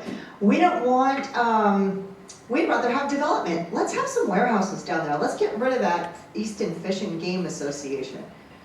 Our tax firm, our citizens in this township are borderline crazy. Yeah, I said that. So we don't want a landfill, we don't want Easton Fish and Game, we don't want a cell phone tower, we don't want, what else don't we want? We don't want anything but a data center might be okay. Yeah. What else do I want to say here?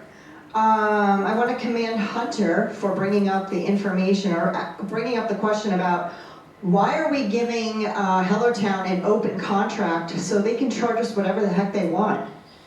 Oh, here's a check, here's a bill, just pay us. That sounds like everything that Hellertown does is let's ask Lower Saucon Township for money. And I'm so glad this came up again because it happens over and over again. And Priscilla, you constantly vote for that. Whatever Hellertown needs, and remember what they said at the council meeting a few weeks ago, they're going to be out of money soon.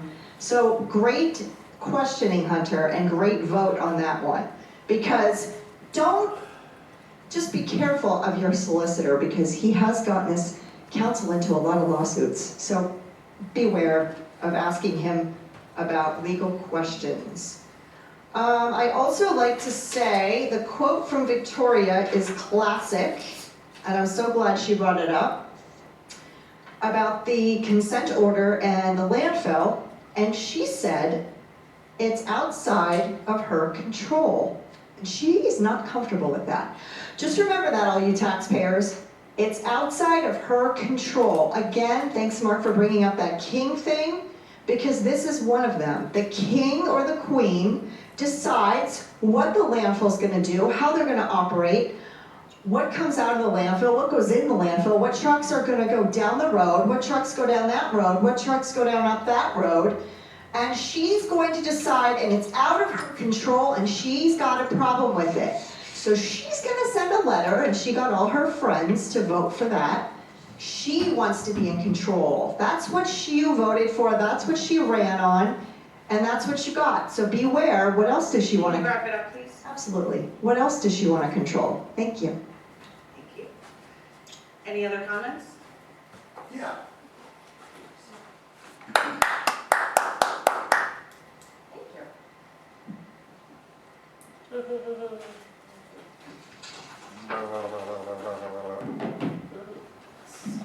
All right, I just want to, I want to say a lot of things, but I'm really ripped here. I can't believe there was one person on this board had the sense to ask about what I sat here and for 3 minutes told you people, and Steve Caduzian said, oh no, everything's hunky-dory. Don't worry about it. We also, if you read the darn thing, it also says you sign this agreement, this carries on for perpetuity, and all your respective successors and assignees need to heed by it. That's just the tip of the iceberg. Yeah. How about you see things in here like, it's automatically gonna renew, and by the way, any outstanding pool pass reimbursement from LST will be paid by us. Of course they will be paid by us. Jeez, so burned I can hardly talk here. All right, let's get down to one, under item one. All whereas. Number two, the Heller Town shall provide, get this, the Heller Town. Did anybody read this, Virginia? The Heller Town. My gosh, this thing is fraught with errors. And said seasonal pool pass fees collected by Lower Saucon residents. Wait a minute, Lower Saucon residents are gonna collect the fees? No, collected from the Lower Saucon residents. This thing is so loaded with errors, and there's only one person that had the brains to even challenge it. Unfortunately, friend, you're gonna probably get wire brushed by your pals on the committee here. And here we are again. Let's go back to it. It's number 7, whereas the payments reimbursed shall include the sum total of all monies collected from its residents at the resident rate plus the difference between non-residential rate and residential rate of the season pool passes. There is no difference. Why is that even in there? What kind of bird brain put that in there? Nobody will tell us who writes these things, Virginia. Don't look so mystic. I would look mystic if I were you too, because it was probably you. And this is really pathetic. And nobody says anything about it, and you guys all just laugh and smirk. God help us if any big data center comes in, because you will have no idea what's going on. It's really pathetic.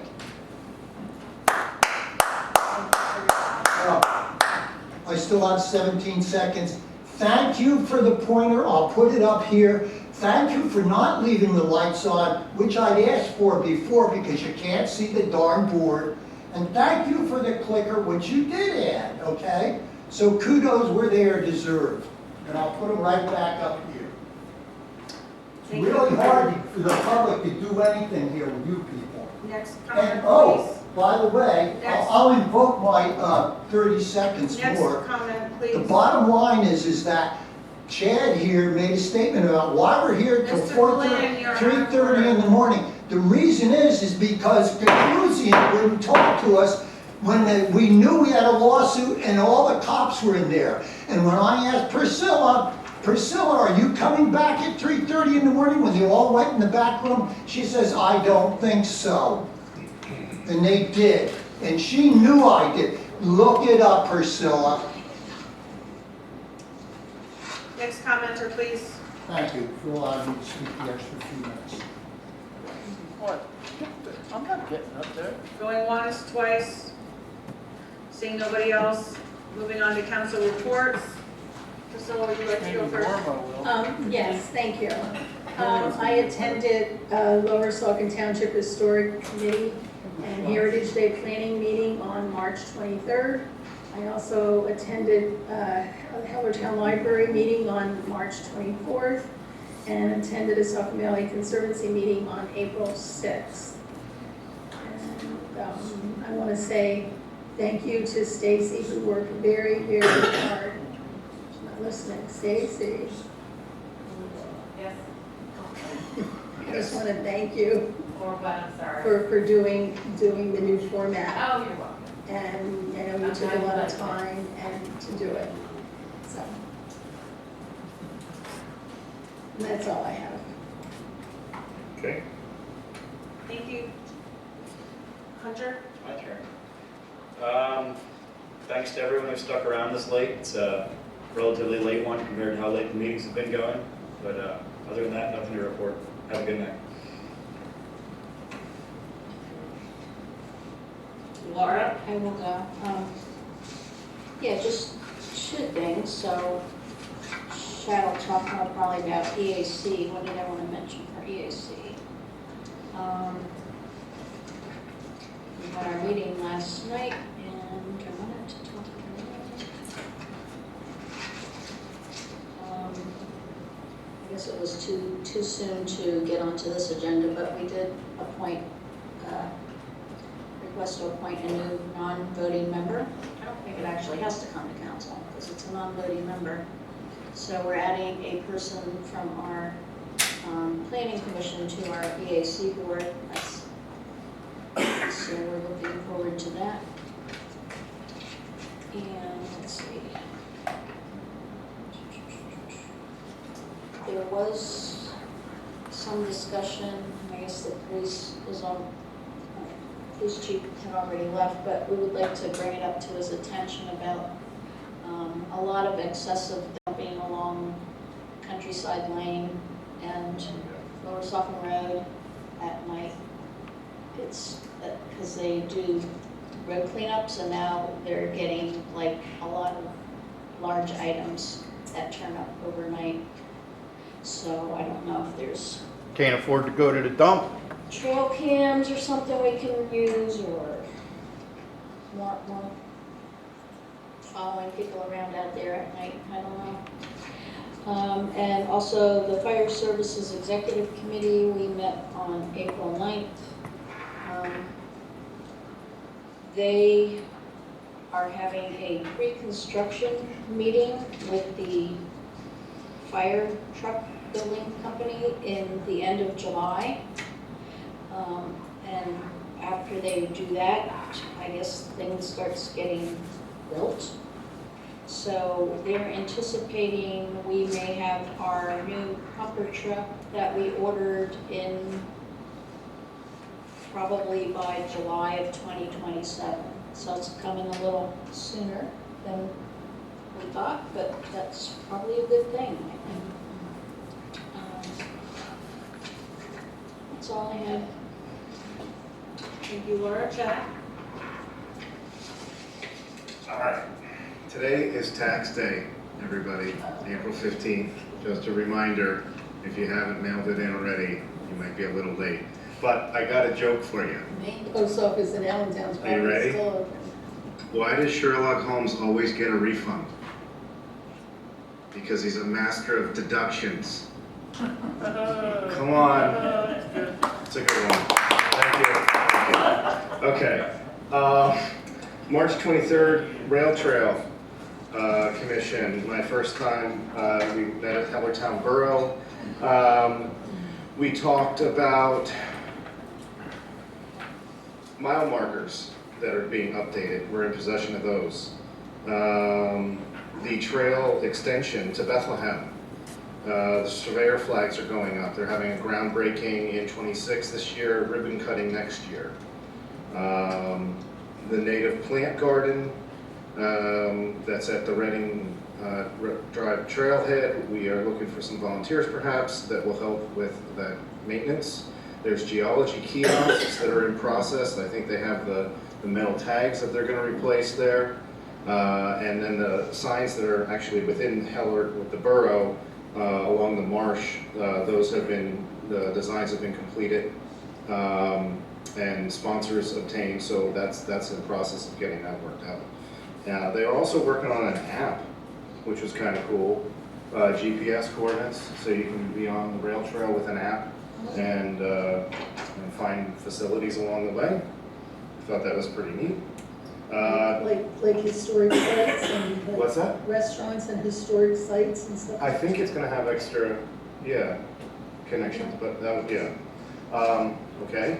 So Can I make a that's, suggestion? sure. It would be great if they did that in each of the, like the grist mill and homestead and whatever, would add like language, to it, create a couple paragraphs, I don't know how that would work, but, would give them some idea of the history of our area. Because new people move here and think we live in Bethlehem. So attractions Yes. and historical data in the app. What's that other property along the trail in Hellertown, with that large piece of Yeah, property? that's a good idea. I'll bring it up to them. Okay. What else did I do that same day? Then I came here for the Heritage Day planning. So we're getting close on that. That's gonna be, again, May 16th, 10:30 to 3:30. Come to the Heller Homestead first, get a drink from Christmas City, and then you can walk down to the gristmill. Okay, start at the Homestead, because the gristmill's gonna go later. So do the Homestead first. And I'll be there, so check me out, we'll have some fun. 3:25, I attended a webinar on green stormwater infrastructure from PSATs. That was very informative. They had a poll that was then sent to the township, which we completed, I believe, and sent that back. So thank you, Jay, for that, and the rest of the administration on getting that ready. They were doing a survey across the Commonwealth to try to figure out what ordinances existed, saldo requirements regarding green stormwater. So you can have gray stormwater, which is concrete and structures like that. And you can have green stormwater, which is native plants and bioretention ponds and native rain gardens and things like that. So you can try to approach the problem solving in a different way.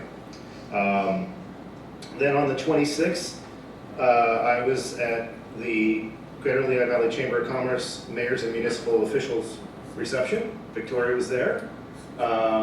We had a good time, nice dinner.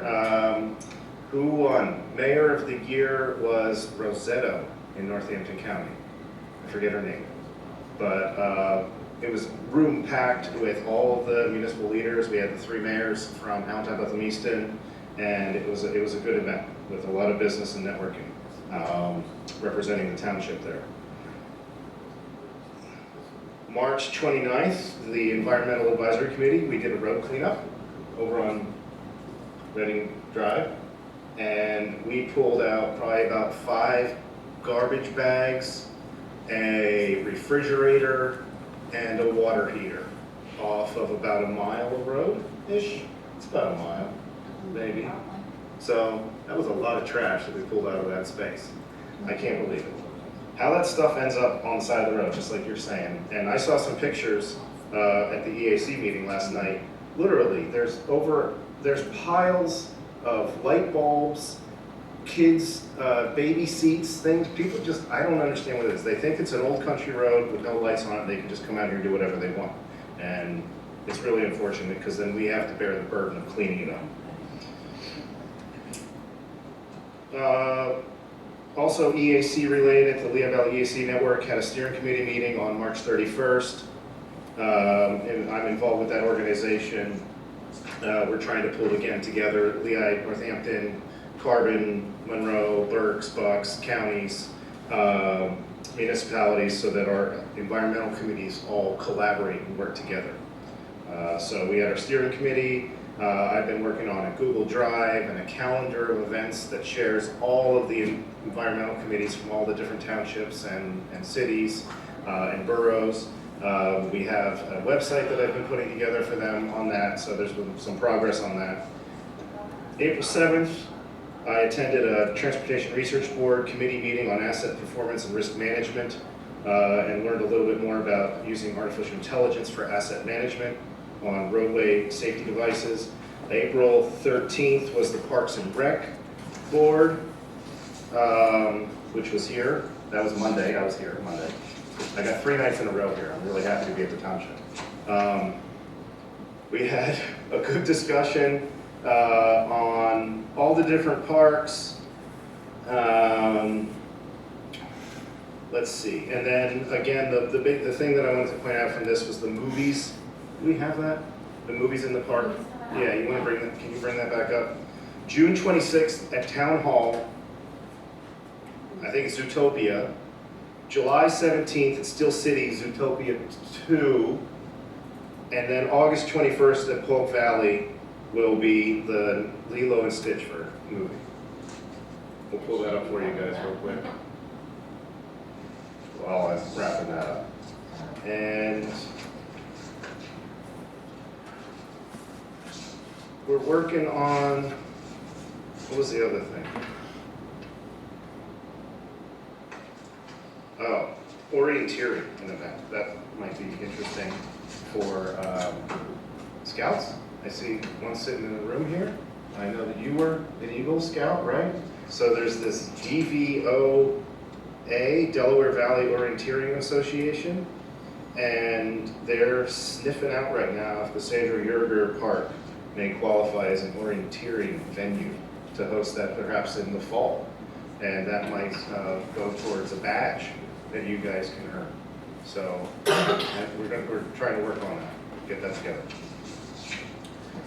All right, and then last night, Tuesday night, we had the EAC meeting.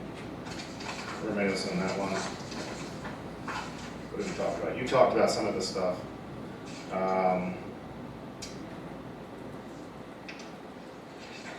We're working on, oh, we could talk about recycling. Things to not put in your recycling container. We could post that. Yeah, we're gonna post this on the social media. Hoses, automotive parts, wood, trees, electronics, appliances, construction, demolition debris, tarps, propane canisters, tools, nails, building materials, plastic, metal banding, and strapping, bed sheets, jeans, clothes.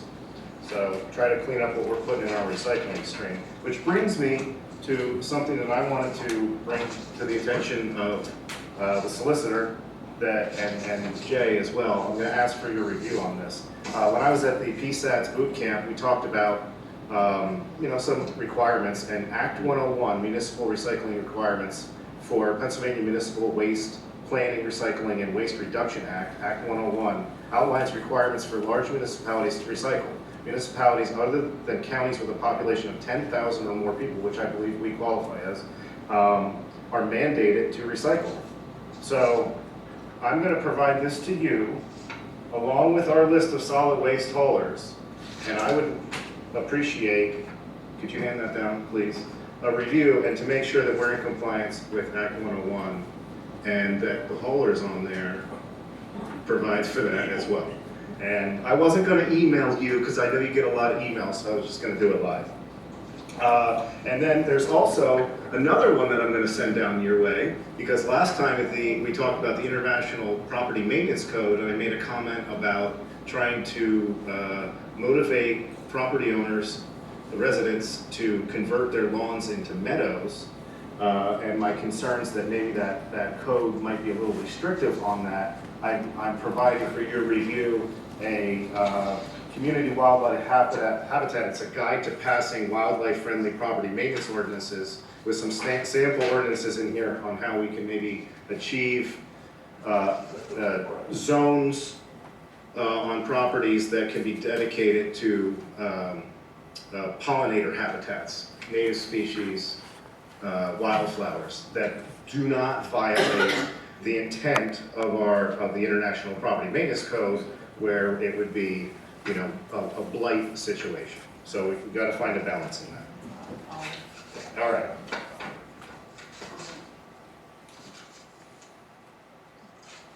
I think that's everything. Thank you for your time. Thank you, Chad. I'm just gonna, Have a good night. you all have provided so much information. I was with Laura at the Fire Services Executive Committee. I still want to encourage people to make sure you register your home with the fire department's new tool.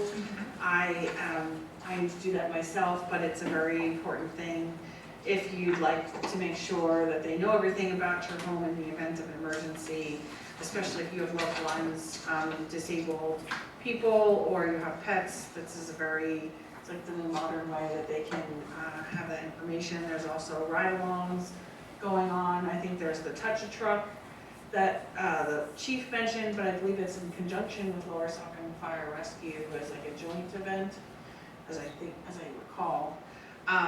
So I encourage our residents to participate in that. The auxiliary is having a bingo thing, so please check out their website and social media to follow along with those things. Like Chad said, I attended the event at the end of March. We have the landfill committee meeting tomorrow. DEP is attending.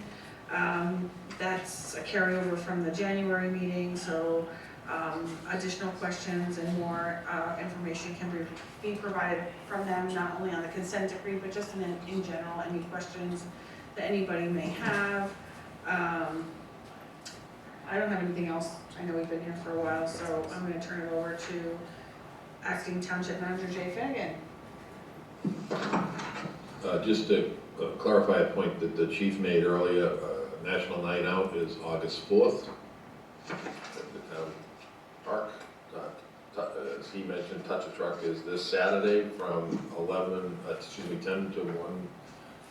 Outside we'll have fire trucks, police trucks, and public works vehicles, as well as WVMS. The spring cleanup at Bethlehem Landfill is April 25th from 8 a.m. to 11 a.m. Coupons are available at the town hall. Compost Center will open Saturday, April 25th. Saturday starting they will be open from 9 to 10, 9 to 1, and then Friday hours open events on June 12th. They will not be open July 3rd or 4th.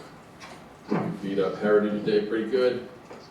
The Meadows Road Bridge paving approaches should be paved within the next couple of weeks, and I would expect the bridge itself to be open up by mid-May, which would be ahead of schedule. Earlier, That's a big one. it's a big bridge. That's a big change in the township. Right. People are not gonna, they forgot about that. I'm sure they'll find it. They're gonna find it. Just point out a little known fact, it was good earlier this evening that we honored Lower Saco Fire Rescue, the Police Department, and Dewey EMS, but a little known fact about Public Works, Homeland Security Presidential Directive Number 5, issued by President George W. Bush in 2003, mandated that public work employees are now included in the category of first responders. That's all I have for my report. Very nice. Steve? I have nothing, thank you. Our engineer has gone home. I am moving to adjourn. So moved. Okay, the time is 10 o'clock, 10:06. Good night, everybody. Good night.